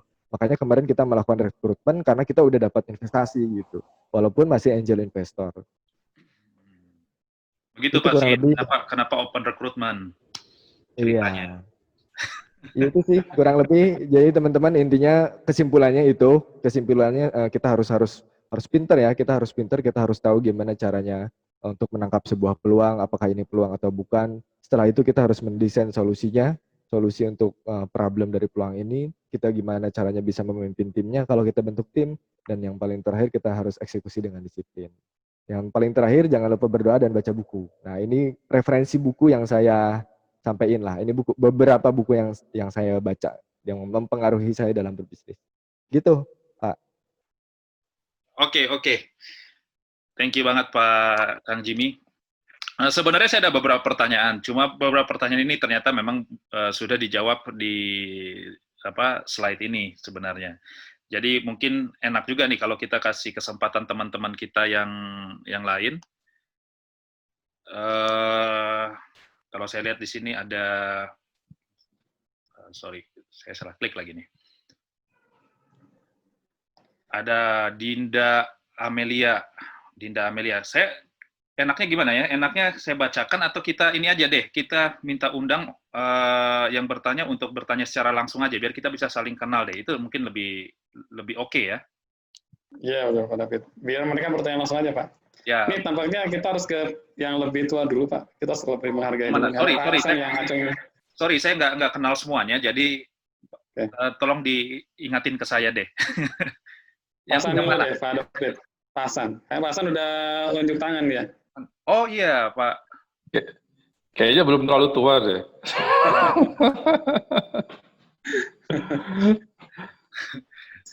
Oke, Pak Taufik, silakan Pak Taufik. Ya, menarik sih kalau tadi nyimak perjalanan dari Bidoktekno atau Mas Jimmy tadi ya. Cuman saya tadi mungkin nggak tahu, saya nggak nyimak atau nggak sempat disebutkan jumlah karyawan berapa. Sekarang ini jumlah karyawannya berapa dan strategi manage resource-nya gimana sih gitu kan? Dibantu oleh siapa gitu atau memang di-handle sendiri gitu kan. Soalnya tadi itu Mas Jimmy kayaknya super power banget nih kayaknya.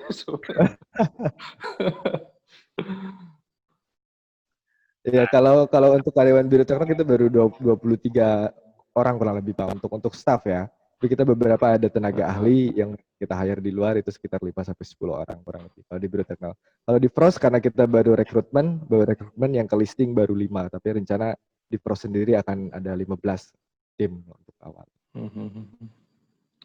Udah punya apa kayak unit HRD sendiri gitu atau memang ada tadi itu yang apa? HRD ada tapi untuk melakukan assessment dan lain-lain kita punya konsultan HRD Pak. Kita pakai konsultan juga. Gitu. Oh punya konsultan, mantap. Kita punya konsultan.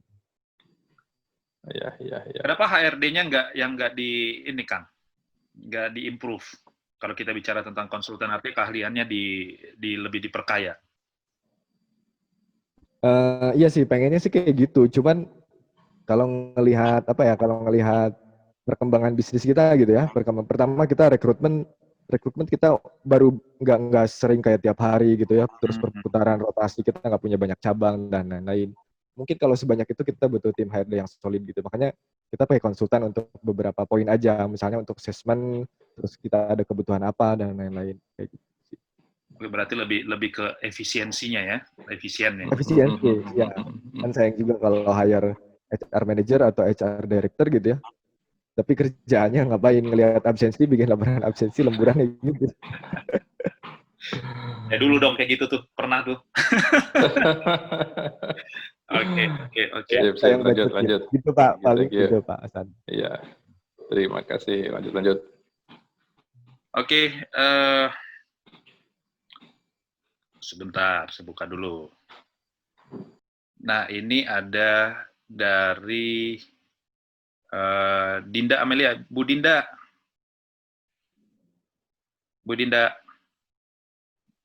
bisa ya, halo, ya Bu Dinda, silakan disampaikan secara langsung pertanyaan ke Pak Jimmy. Iya, pertanyaan untuk Pak sebentar Bu Dinda, sorry, bisa diperkenalkan dari mana gitu ya? Oh, oke. Iya. Supaya kita kenal. Ya, saya Dinda Amelia dari Universitas Informatika dan Bisnis Indonesia, Pak.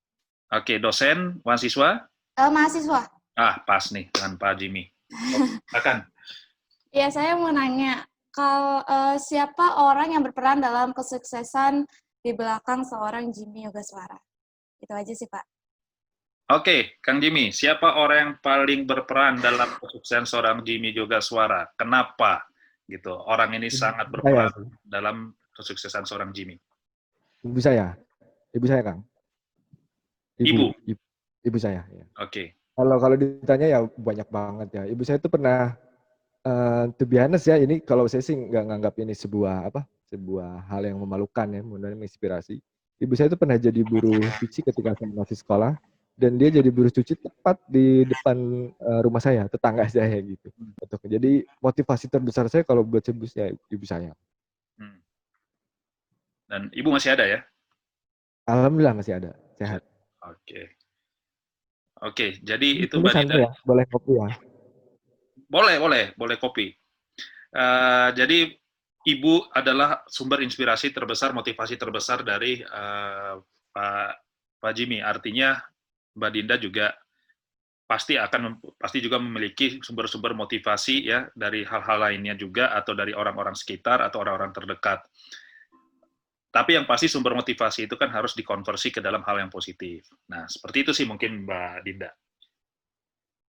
Oke, berikutnya ada dari Pak Gegi Hartoyo. Halo Pak Gegi. Oke, atau saya baca aja deh, indikator sukses menurut seorang Jimmy Yogaswara itu seperti apa sih indikator kesuksesan? Apakah duitnya harus banyak? Apakah rumahnya harus gede? Apakah saya harus bisa tidur enak? Atau seperti apa, Kang Jimmy?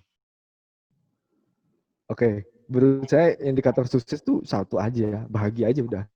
Bahagia? Bahagia aja. Punya duit banyak bahagia. Punya rumah gede bahagia. Punya rumah gede juga belum tentu bahagia ya. Ngepelnya susah. Terus bahagia Pak, punya banyak uang juga belum tentu bahagia Pak. Kalau punya ketenaran kan belum tentu bahagia juga gitu. Punya kesuksesan tuh ya, kalau misalkan indikator kesuksesannya itu adalah uang, ya uang. Kalau indikator kesuksesannya bahagia. Kalau misalkan tadi nanya menurut saya indikator kesuksesan saya ya bahagia. Kalau orang bilang saya sekarang sukses ya alhamdulillah. Indikator bahagianya apa? Indikator bahagia yang paling pertama ya, kita ada di industri yang kita senang ya, passion. Kita kerja berdasarkan passion. Itu yang paling penting tuh passion. Karena yang paling membebani seseorang dalam bekerja atau dalam yang melakukan keseharian. Nah, misalkan kalau Akang juga mungkin kalau Pak David berpasangan dengan seorang istri atau perempuan di rumah yang misalkan nggak cinta kan nggak seru juga Pak. Ya, jadi harus passion, harus punya gairah, sama dengan halnya kita kerja. Kalau kita punya passion, kita ngantor tiap hari tuh nggak pernah bosan. Saya ini ngantor tiap hari, Pak. Bahkan saya lebih rajin pada karyawan saya. Saya ngantor lebih dari 8 jam. Kalau saya nggak ada jadwal kemana-mana gitu, saya senang banget kantor. Saya senang banget stay di kantor untuk bikin apapun itu atau koordinasi apapun itu sama tim. Oke. Ini dari Kang Ray pamit.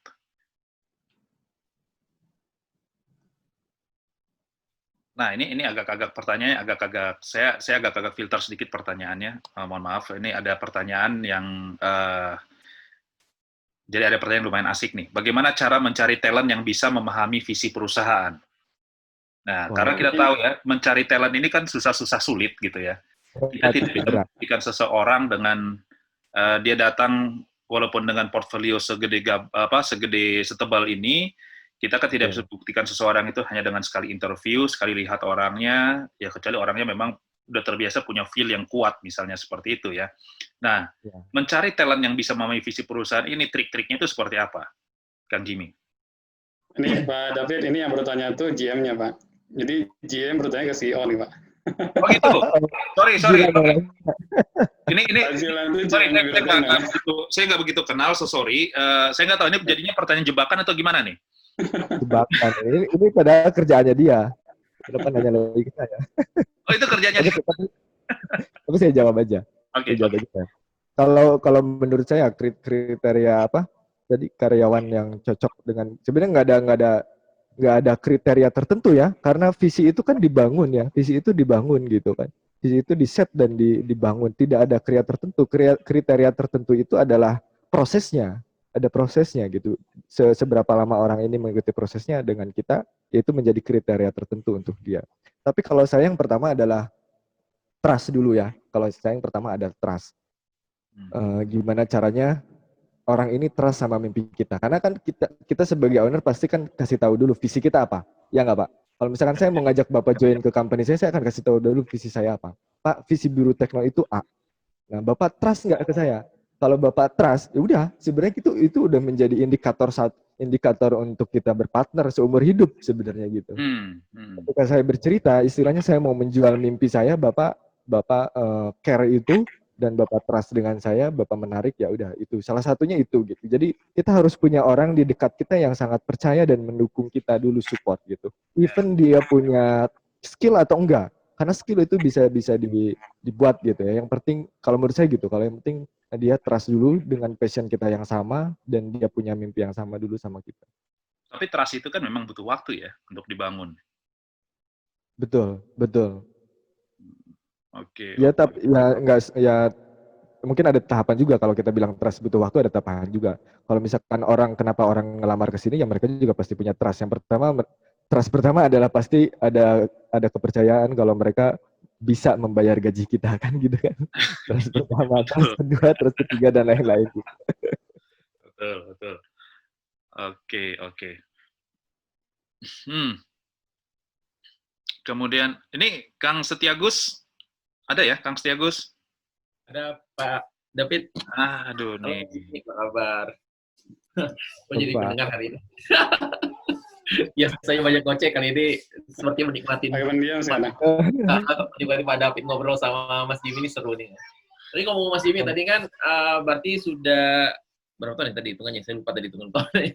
Sudah oke lah dengan perusahaan-perusahaan yang ada ya. Sebenarnya kan, tapi kan setiap perusahaan ada tantangannya ya. Gue nanya boleh Mas Jimmy ya? Ngobrol santai. Nggak boleh? Boleh dong, masa nggak boleh? Sebenarnya hal apa sih yang paling ditakutin di kedepannya di Biro Tekno? Apakah roadmap yang sudah dibuat itu sudah terpenuhi semua kah? Terus apakah ada hal yang istilahnya khawatir ya? Kayak kemarin kan kita ngobrol-ngobrol gitu, dari Agate dan lain-lain. Mulai berusaha untuk shifting, terus dari mulai kantong yang 3 bulan ke depan ataupun yang lain-lainnya itu. Itu kalau dari sendiri itu gimana? Ya, bagus. Itu pertanyaannya bagus banget. Pertanyaan bagus banget, Pak. Kekhawatiran terbesar saya di Biro Tekno adalah nggak ada penerus untuk di C-level ya. Karena saat ini kita sedang masuk transisi. Jadi sebenarnya target saya akhir tahun adalah ninggalin Biro Tekno dan fokus di startup yang baru ini. Karena startup yang baru ini visinya lebih besar dari Biro Tekno. Visinya lebih besar dari Pros ini, visinya lebih besar dari Biro Tekno. Terus dia punya investor yang mungkin saat ini saya belum bisa open siapa orangnya.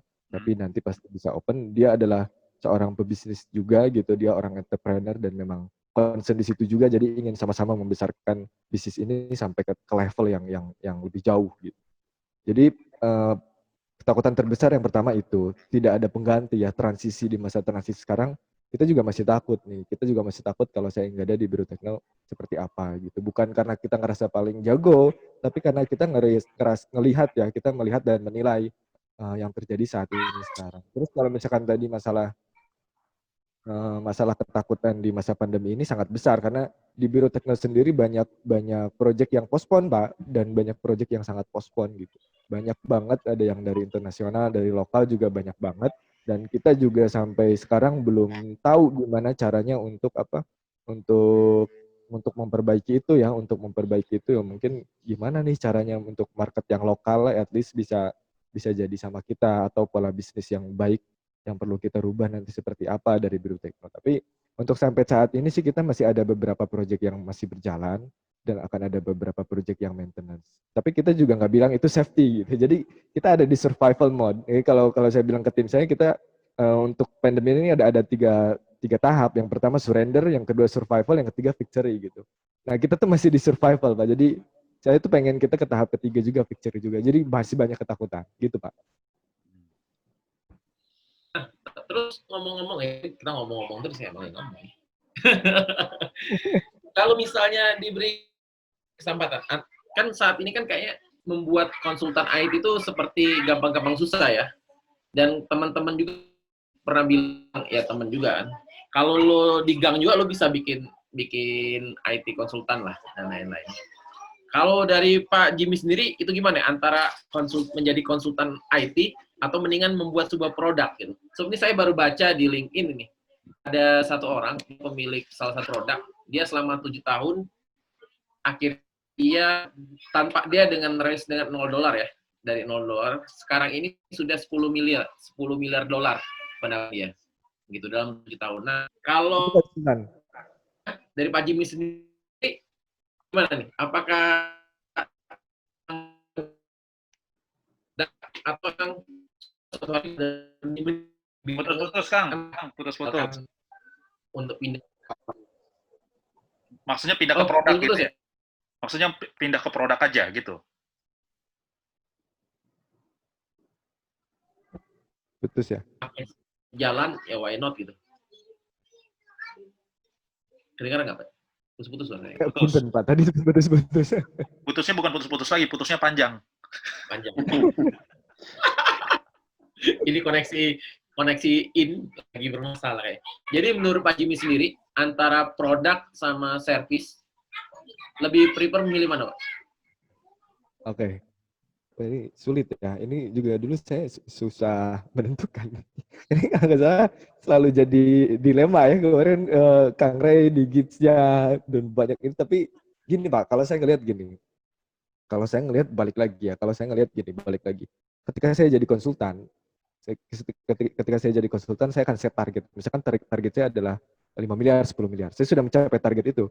Saya sudah menganggap bahwa diri saya berhasil di konsultan. Nah, saya akan challenge saya untuk di produk. Karena di produk saya belum misalkan di produk ini saya belum bisa grab 100.000 user atau 1 juta, 10 juta user. Saya belum bisa grab user sebanyak itu gitu. Saya belum bisa mensukseskan produk. Kalau saya ngelihatnya seperti itu.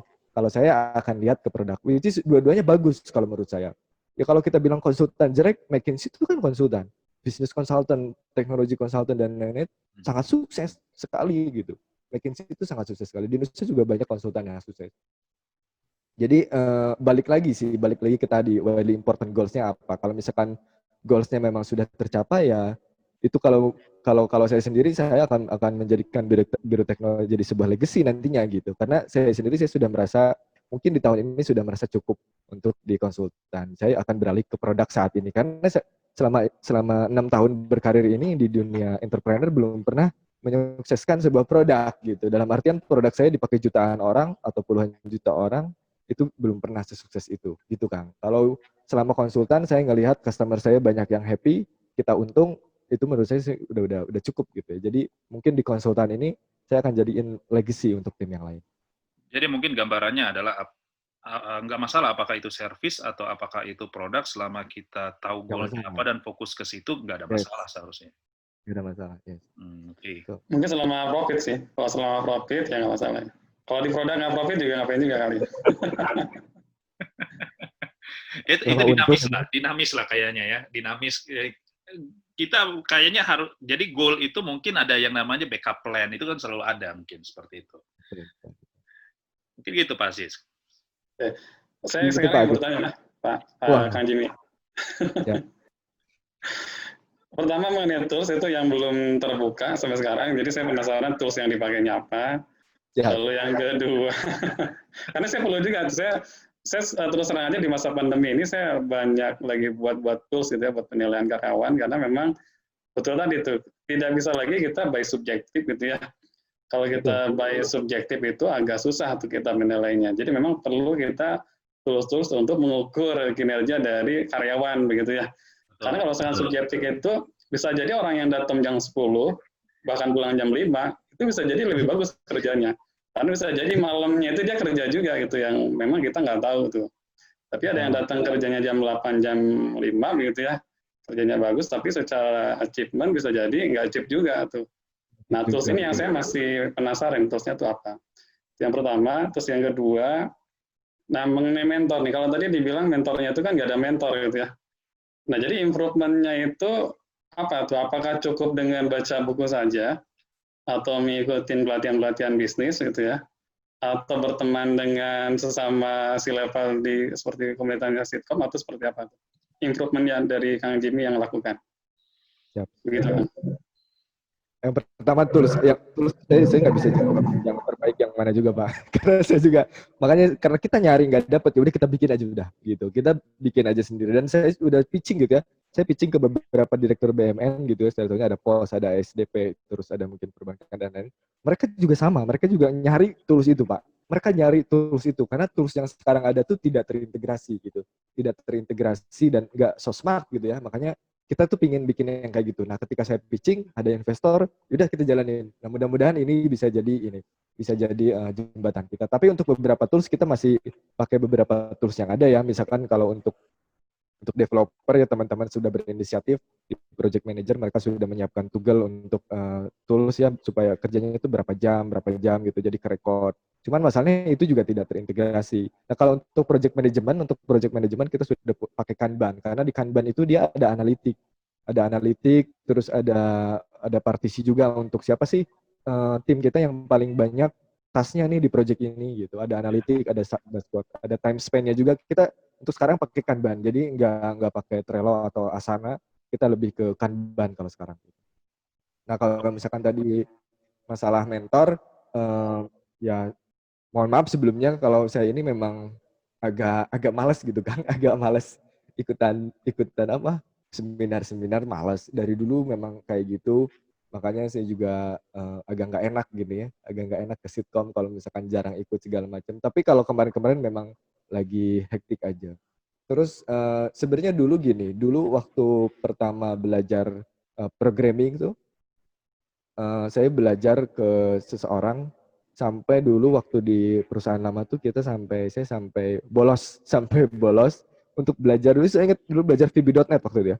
Yang pertama saya pelajari bahasa pemrograman adalah VB.NET. Saya sampai ke Subang waktu itu, bolos-bolos ke Subang, ke Soreang. Sama saya pernah belajar juga ke Doni HYD itu. Saya pernah belajar juga ke Bos Don tuh Doni HYD untuk belajar VB.NET. Terus belajar web segala macam. Nah, kalau untuk bisnis saya ngelihatnya ya dari rekan-rekan aja gitu, karena memang pada dasarnya saya ini orangnya bebal dalam artian keras kepala gitu Kang, susah untuk dikasih tahu gitu ya, even ikut seminar dan lain-lain pun akan susah. Ya akhirnya ujung-ujungnya saya lebih senang nyari sendiri gitu, lewat buku, lewat video, lewat internet, lewat presentasi orang gitu.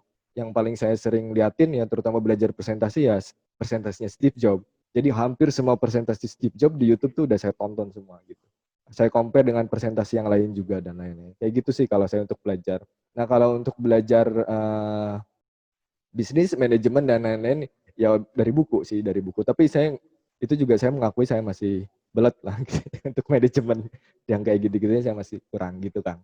Jadi untuk official mentor sih nggak ada, tapi kalau misalkan saya bilang siapa mentor saya banyak gitu, Kang Sis, Pak David dan teman-teman yang lain adalah salah satu mentor saya juga di Sitkom gitu kan. Dan beberapa partner bisnis saya juga adalah mentor saya. Karena menurut saya setiap orang yang memberikan saya satu ilmu maka dia adalah guru saya. Oke. Dan salah satunya Steve Jobs loh Pak Sis, serem banget gitu. Jadi saya harus nonton banyak YouTube-nya Steve Jobs nih. Buat yang pengen bertanya ya, bisa langsung raise hand atau bisa langsung ngobrol supaya kita bisa ngelihat cara-cara pandang yang lain ya, karena kalau misalkan dari Pak David dan Mas Pasis ya biasanya kita akan muternya di wilayah kita gitu kan. Ya, mungkin kita undang ini aja Kak Agus. Kemarin yang baru gabung dengan Sitkom, Pak Galaxy ini. Mas Oki. Mas Oki Galaxy. Oh, Pak Oki, ya. Silakan Pak Oki. Pak Oki masih ada kan? Ada, gimana? Oke, Pak Oki. Oke. Dosen. Lu gimana? Masih dosen nggak? Iya, keren nih Mas Jimmy ininya ilmunya ya. Mantap banget masalah level 5 leadership ya. Itu mencerahkan sekali buat saya ya. Tapi Pak Oki itu belakangnya tuh ilmunya ngeri juga tuh. Ini Jadi kita kerjanya ilmu hitam. Ilmu hitam. Iya gitu. Kalau boleh tahu nih, apa ya, Mas Jimmy nanti larinya berarti ke arah produk berarti ya? Apa nggak sayang gitu, project-nya, ibaratnya kan ada project, ada produk ya, kalau misalkan konsultan itu kan project ya. Apa nggak sayang misalkan ditinggalkan project, padahal kan bisa saja sebenarnya beriringan ya, project ya, produk ya. Jadi ibaratnya produknya itu mendapatkan suntikan dana dari project gitu. Kalau yang tadi saya sampaikan memang Biro Tekno masih tetap ada, Mas. Jadi Biro Tekno masih tetap ada, cuman mungkin saya nggak akan fokus di situ gitu. Cuma mungkin saya akan fokus di situ, jadi nanti biar teman-teman yang ngerjain. Jadi untuk produk saat ini saya akan fokus ke yang Frost itu dan beberapa mungkin Rumah Muslim dan lain-lain. Karena untuk secara Biro Tekno, secara jenjang bisnis juga sudah promising gitu, sudah ada rencana untuk konsorsium, salah satunya dengan perusahaan Korea, terus tadi dengan Damai Digital Koperasi dan lain-lain gitu. Jadi bukan meninggalkan konsultan gitu. Sebenarnya secara langsung saya bisa jadi konsultan anytime gitu. Yang mau konsul ke rumah atau online anytime bisa buat IT. Tapi untuk saat ini supaya impact saya lebih besar, karena kalau saya ngelihat konsultan itu kan hanya untuk segelintir lembaga aja ya, satu company, dua company. Tapi kalau saya produk rasanya lebih masif gitu, Pak. Rasanya lebih masif gitu, Mas. Karena memang ibaratnya kebutuhan untuk video conference sekarang lagi tinggi-tingginya gitu ya, Mas Ibnu. Ya, kurang lebih gitu. Betul. Salah satunya itu ya, dan kita masih tergantung sama perusahaan lain gitu kan, sama Zoom, otomatis uangnya juga keluar kan. Padahal di Indonesia banyak pengangguran, gitulah maksudnya. Nah, itu yang saya coba pitching juga gitu ke DT kemarin kayak gitu. Itu di Pertamina pakainya MS Office tuh, Mas. Bayar mereka. Padahal jelek itu, saya dicoba tawarin tuh di Pertamina, Mas. Katanya mau tuh. Iya, lu tawarin lah ya, kita bagi. Kita bagi subkom 10%.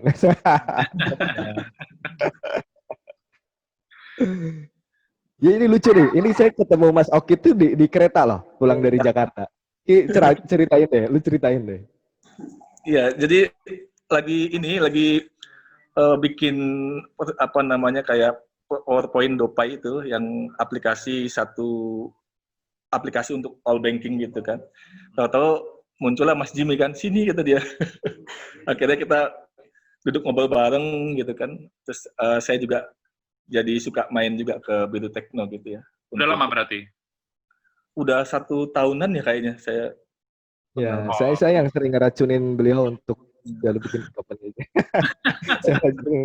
Karena dia di dosen ITB ya, Mas Oki itu dosen ITB gitu, S2 ITB. Waktu itu saya lihat di kereta, kita lagi pulang, saya baru pulang meeting sama deketan, dia lagi bikin pitching gitu, lagi pitching menarik. Terus dia lagi bikin fintech gitu. Menarik. Kita ngobrol. Iya. Kelihatan, Pak. Kelihatan. Itu kelihatan.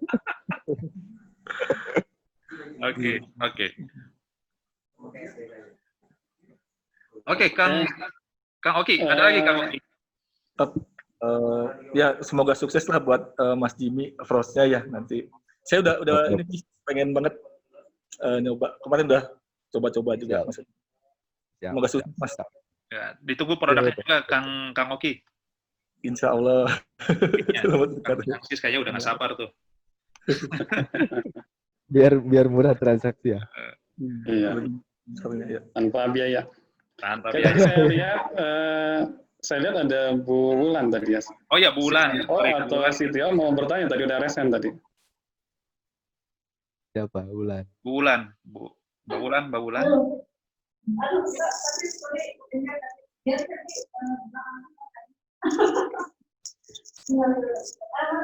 Jelas. Suaranya Bu Wulan kurang jelas, Bu. Bu Wulan, tolong jangan diceritakan bahwa kita pernah makan di restoran ya, ke Pak Jimmy.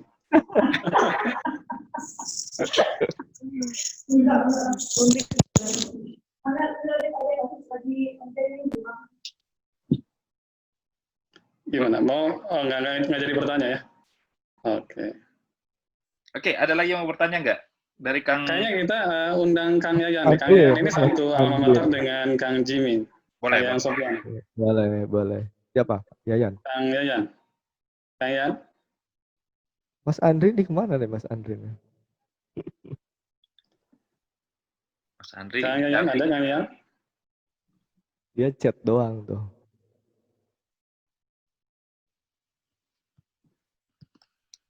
Oke, mungkin belum siap Kang ini. Oke, Pak David, silakan Pak. Ada yang lagi Pak? Oke, kalau saya sih ingin tahu juga sih ya. Kalau pada dasarnya semua pertanyaan saya udah dijawab gitu dari awal sampai terakhir gitu. Termasuk juga kalau saya sudah bisa nangkep juga ya mungkin kalau saya ingin bertanya juga ambisi ke depannya ya, artinya cita-cita ke depannya tadi juga sudah terjawab adalah ke Frost ya tadi ya. Frost ke produk ya, mengembangkan seperti itu.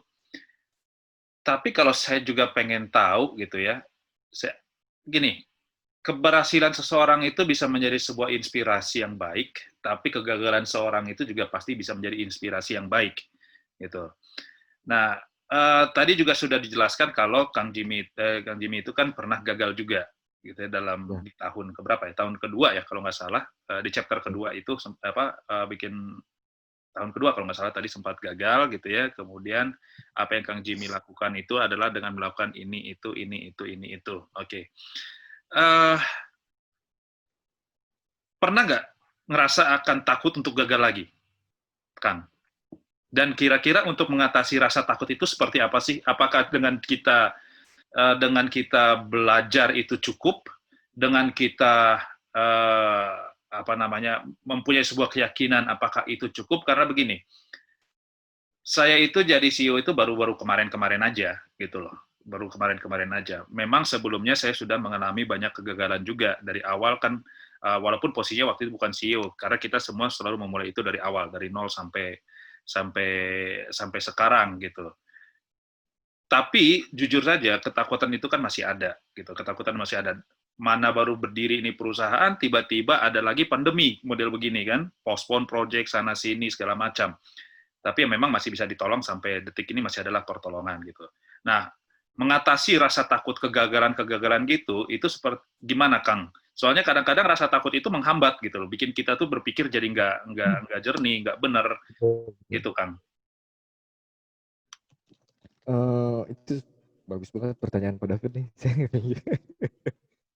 Pertanyaan ketakutan terbesar saya ya di startup yang terbaru ini sama Birutekno ya. Tadi saya bilang ke Pak Agus, saya bilang di Frost juga saya takut, apalagi di Frost istilahnya walaupun ada investor juga kita takut ya. Apalagi kalau menurut saya setiap ada uang besar, uang dari luar maksudnya, itu jadi amanah itu kan berat gitu ya. Itu jadi salah satu ketakutan juga buat saya gitu. Tapi kalau gimana cara mengatasinya adalah dengan, kalau saya selalu menekankan, menanamkan rasa percaya diri. Saya selalu menanamkan rasa percaya diri, tapi tetap berhati-hati. Nah, salah satu berhati-hatinya adalah, salah satunya di startup juga saya selalu bilang, saya nggak mau beban itu ada di saya semua. Bukan berarti saya tidak mau bertanggung jawab, tapi saya mau semua itu didiskusikan secara bersama supaya point of view-nya jadi luas gitu. Point of view-nya jadi luas. Karena sebenarnya kegagalan itu kan ketika kita membuat sebuah keputusan, Pak ya. Ketika kita membuat sebuah keputusan, itu biasanya cenderung kegagalannya sangat besar. Apalagi startup itu 99% gagal gitu kan. Membangun sebuah startup baru itu 99% gagal. Jadi jangan berharap dari kesuksesan gitu. Nah, makanya kalau saya untuk mengatasi, contohnya untuk Frost ini, sebelum saya terlalu jauh membuat sebuah produk, saya akan mulai istilahnya jual kucing dalam karung. Jual kucing dalam karung itu kita akan mulai penetration market. Saya mulai, makanya kemarin saya sudah mengandeng DT gitu ya. Saya mengandeng DT peduli, dan insya Allah kita mungkin akan kontrak ketika once produknya udah compact gitu. Jadi saya ingin ngetes juga, kita penetrasi market juga, misalkan saya punya 10 fitur, satu fitur ini akan saya tes dulu ke market. At least satu fitur ini memang sudah ada marketnya gitu ya. Memang sudah ada usernya yang ingin menggunakan gitu, yang nunggu-nunggu bahkan gitu. Nah, saya melakukan itu supaya menghindari kegagalan. Nah, mungkin kalau saya tidak melakukan itu, istilahnya saya berdiam dalam sebuah gua gitu ya. Di kantor kita fokus bikin produk, kita tidak riset market, atau kita sama sekali tidak bersentuhan dengan customer kita nanti ya, potensial customer kita nanti, itu sudah dipastikan sih gagal gitu. Itu sudah dipastikan gagal. Kita akan mengalami kegagalan itu gitu. Karena sulit gitu ya. Sulit untuk perusahaan-perusahaan seperti kita dengan lingkungan seperti kita di Indonesia ini, karena di kita nggak ada Silicon Valley ya, di kita nggak ada Silicon Valley gitu, kita nggak bisa brainstorming dengan startup yang memang udah sukses, malah startup yang udah sukses sekarang menjadi kapitalis gitu kan, jadi kapitalis. Gimana mereka bisa sharing dengan startup baru kita atau dengan startup baru seperti kita gitu. Nah itu salah satunya trik saya untuk at least mengurangi potensi kegagalan lah, at least mengurangi potensi kegagalan saat launching produk nanti seperti itu.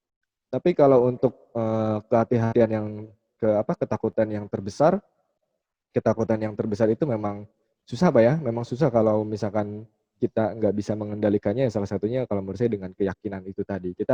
Kalau kita yakin sama seperti halnya saya membangun bisnis ini, kalau kita yakin, insya Allah kita bisa sukses sih. Kalau saya sih gitu ya. Saya sih yakin aja gitu.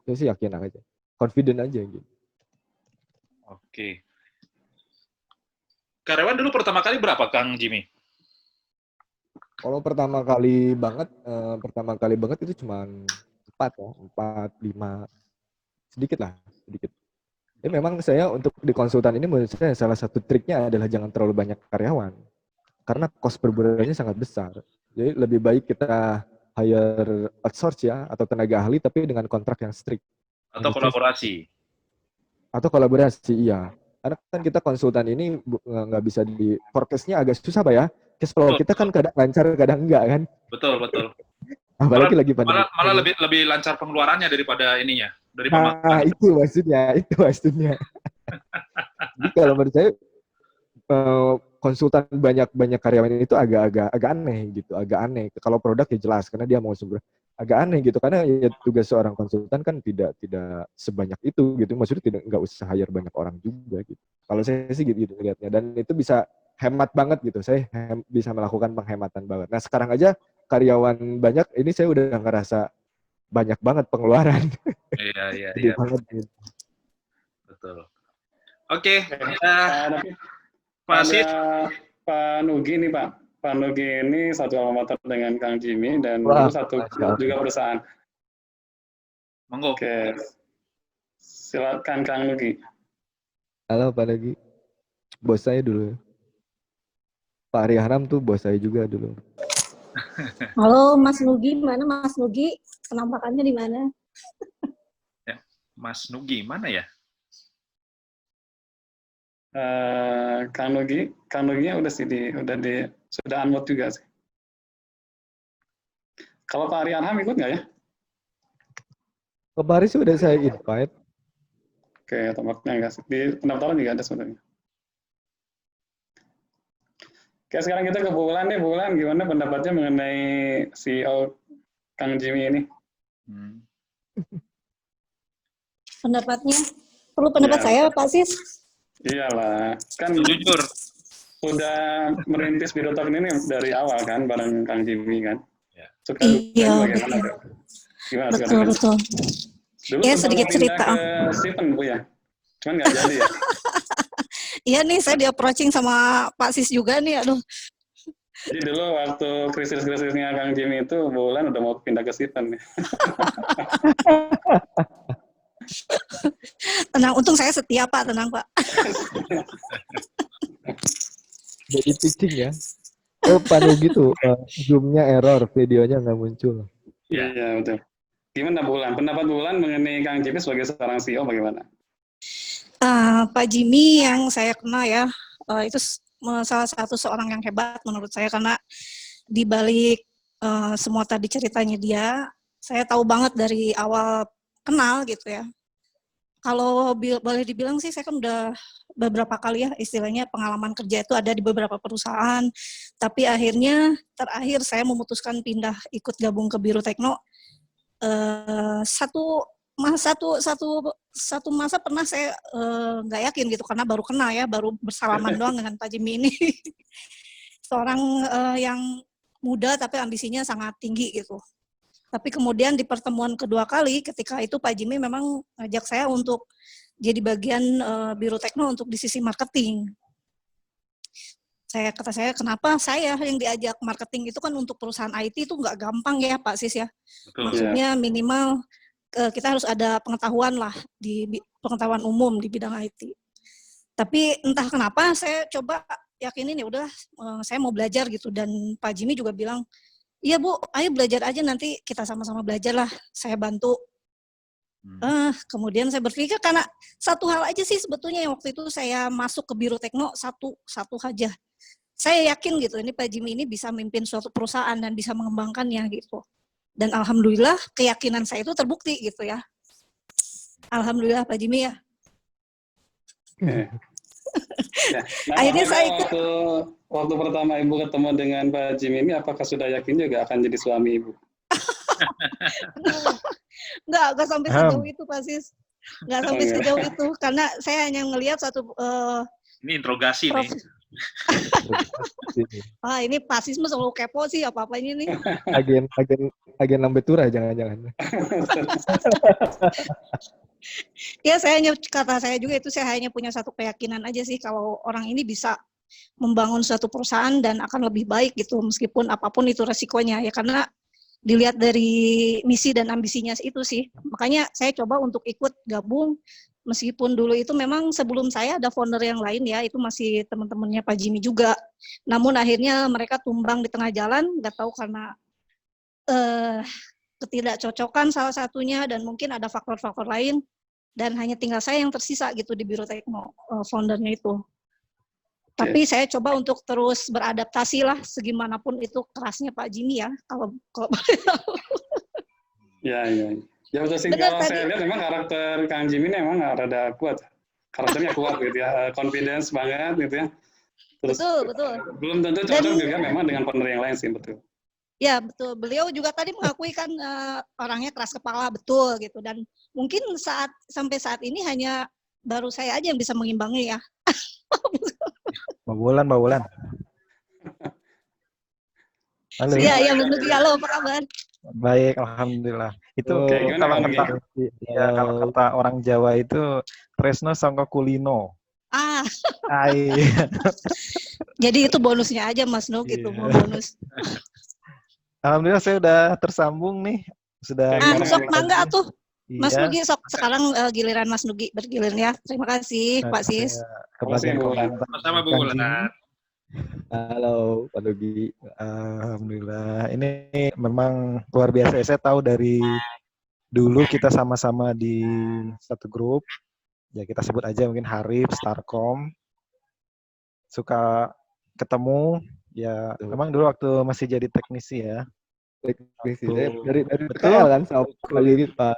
Waktu itu kita ngebangun yang Tasik itu Pak ya. Iya betul. Iya di Tasik. Masih ada nggak ya? Nah saat ini kita sudah kepisah, sudah beda perusahaan. Tapi bedanya Kang Jimmy punya sendiri. Alhamdulillah hebat itu. Pak Nugi menyusul. Amin ya Allah.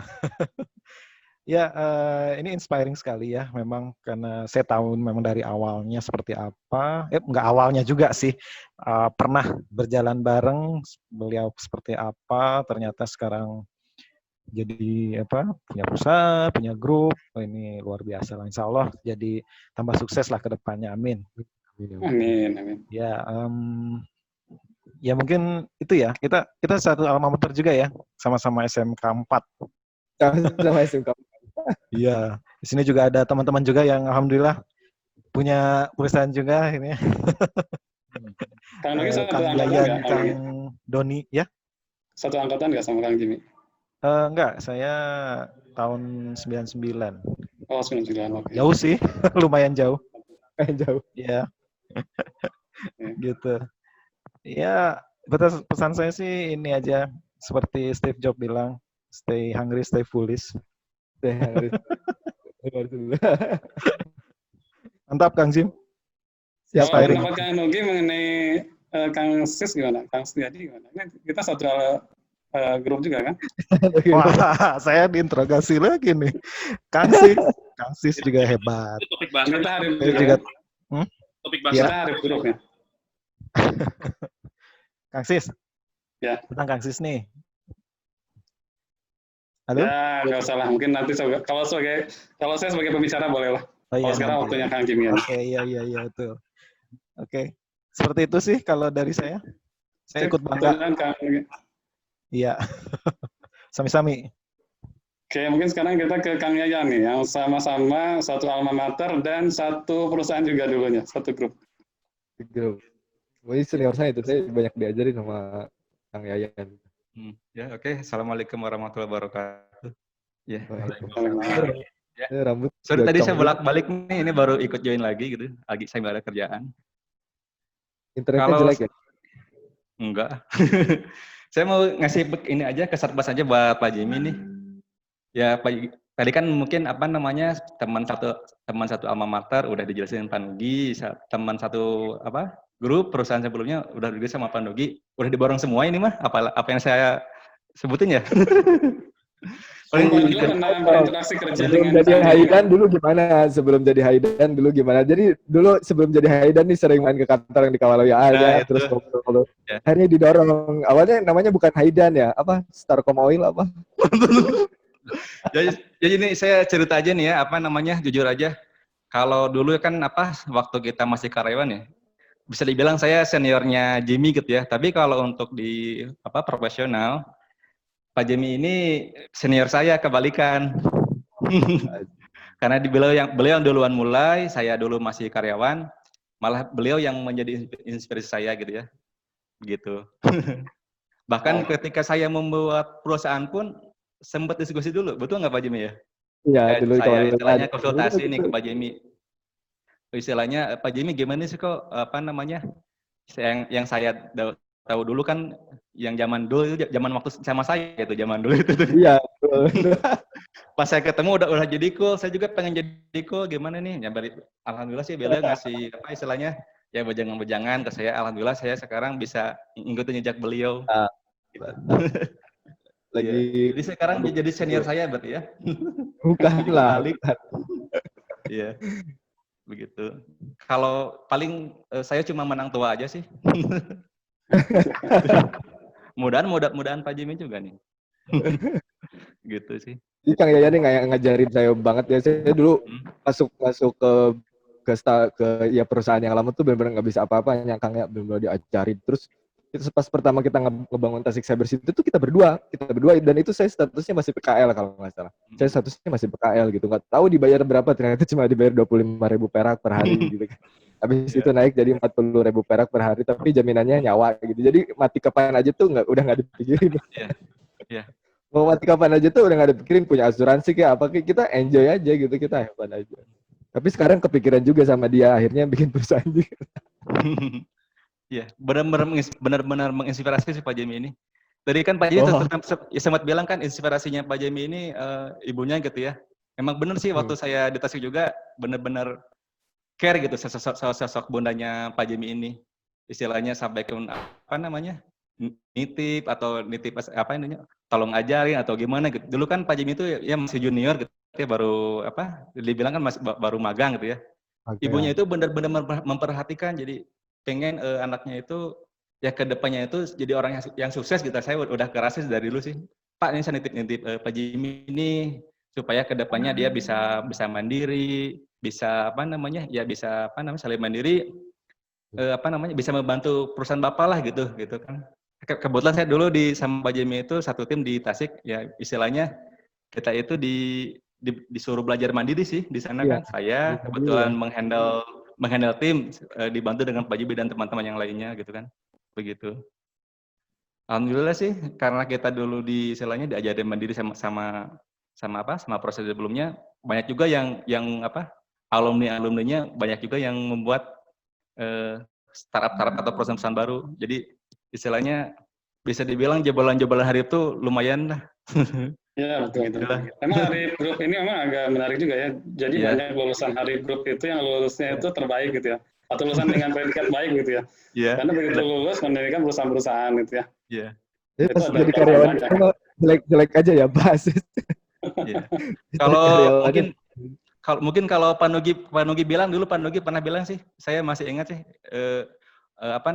karyawan-karyawan terbaik itu sedang membuat exit plan yang terbaik gitu. Ingat nggak Pak Nugi ini? Pak Nugi pernah bilang kayak gitu nih. Semua punya exit, semua karyawan yang istilahnya punya posisi itu pasti mereka membuat exit plan yang terbaik buat mereka. Ya, alhamdulillah. Saya bangga dengan kalian-kalian. Gitu. Ya, Oke, tampaknya waktu juga Pak David yang harus memisahkan kita karena sudah puasa. Oh, nggak kerasa. Jam berapa sekarang? Oh, jam 3. Oke. Jam 3. Iya. Oke, kalau gitu deh. Sorry sekali tidak terasa waktu sudah memisahkan kita. Jadi saya terima kasih sekali. Maaf, Pak David, sorry. Ya. Tadi yang Mas Jimmy juga lagi ada kegiatan sama DT Peduli ya. Boleh diceritakan dikit nggak ya? Oh, iya. Boleh. Ya, jadi saya lagi bikin program, kita lagi bikin program dengan DT Peduli untuk ya penggalangan dana. Untuk penggalangan dana itu sudah dirilis di website resminya dtpeduli.org. Kita menggalangkan dana bekerja sama dengan Pros. Jadi rencananya bulan depan kita akan merilis Pros untuk acara webinar dan lain-lain. Mudah-mudahan juga Sitkom nanti bersedia untuk mulai bertransisi dari Zoom ke Pros. Dan kita akan menerima nanti segala feedback dan apapun itu. Insya Allah semuanya akan free dulu, jadi gratis. Tapi dengan DT Peduli kita mendorong teman-teman untuk melakukan donasi lewat DT Peduli gitu. Donasi lewat DT Peduli. Itu aja sih mungkin ya, karena websitenya juga baru rilis kemarin kalau nggak salah, kemarin malam baru dirilis. Jadi bisa langsung ke dtpeduli.org, terus mungkin dicari programnya, kalau nggak salah di situ ada programnya kita lah, Pros dan DT Peduli gitu. Jadi lanjutkan perjuangan kita untuk menghadapi COVID-19, karena kita lihat COVID ini kan belum ada angka yang menurun ya Pak ya, masih terus, bahkan sekarang udah 50.000 gitu. Nah, pasti banyak yang kena impact gitu, jauh di bawah kita, banyak orang-orang yang butuh pertolongan. Nah, mudah-mudahan kita jadi salah satu orang yang maulah care gitu ya, berbagi dan lain-lainnya dengan apapun itu. Teman kita menawarkan Pros sebagai alternatif lain dari Zoom dan Google Meet. Itu aja sih. Oke. Jadi pengen nanya nih. Pros nanti punya SDK yang bisa dipakai nggak? Misalnya diintegrate dengan aplikasi lain. Iya, itu banget. Saya akan nunggu produk-produknya Pak David dan Pak Setiadi untuk koneksi dengan Workplace kita. Jadi kita akan bikin Workplace, kita akan bikin konektor, nanti saya open SDK-nya, nanti silakan integrasiin. Ya, misalkan kita nanti akan implementasi di POS, atau kita akan implementasi di ASDP, ya gimana caranya mereka misalkan, udahlah nggak usah pakai SAP deh, SAP belum connect ke Pros, pakai Pros aja, di Pros ada Siven misalkan gitu, ada Odoo-nya Pak David, kayak gitu. Oke. Jadi intinya yang bersifat collaboration bisa kita pakai itu nanti ya. Collaboration. Siap. Oke, terima kasih Kang Jimmy dan teman-teman yang lain untuk insights-nya, inspirasinya pada hari ini. Jadi kalau kita bisa bilang bahwa tidak diperlukan uang yang banyak ya, kita nggak perlu uang yang banyak, bahkan kita tidak punya uang pun kita bisa sukses. Tidak butuh pendidikan yang tinggi. Pendidikan penting, tapi itu bukan salah satu opsi jaminan sebuah kesuksesan. Tapi determinasi, passion, seperti tadi yang diceritakan oleh Kang Jimmy, banyak belajar dari buku, dari media, dari teman-teman kita sekitar, dari orang-orang menginspirasi, terutama dari orang yang menginspirasi, itu kita harus banyak belajar. Itulah yang akan membuat kita semua menjadi orang-orang yang sukses. Memang mungkin ada beberapa persamaan dengan teman-teman yang lain, tapi saya harap juga ada teman-teman yang lain bisa mengambil inspirasi ini sebagai bahan untuk mereka melangkah lebih jauh lagi dalam kesuksesan mereka. Terima kasih sekali kembali kepada Kang Jimmy dan teman-teman semua yang sudah hadir. Saya tutup meetup kita sore ini. Sampai jumpa kembali di meetup berikutnya. Nanti kita akan umumkan selanjutnya jadwalnya. Selamat sore, sampai bertemu kembali. Selamat sore. Sampai bertemu. Sore Pak David, terima kasih banyak. Sitkom sukses terus. Terima kasih. Saya N ya. Ya.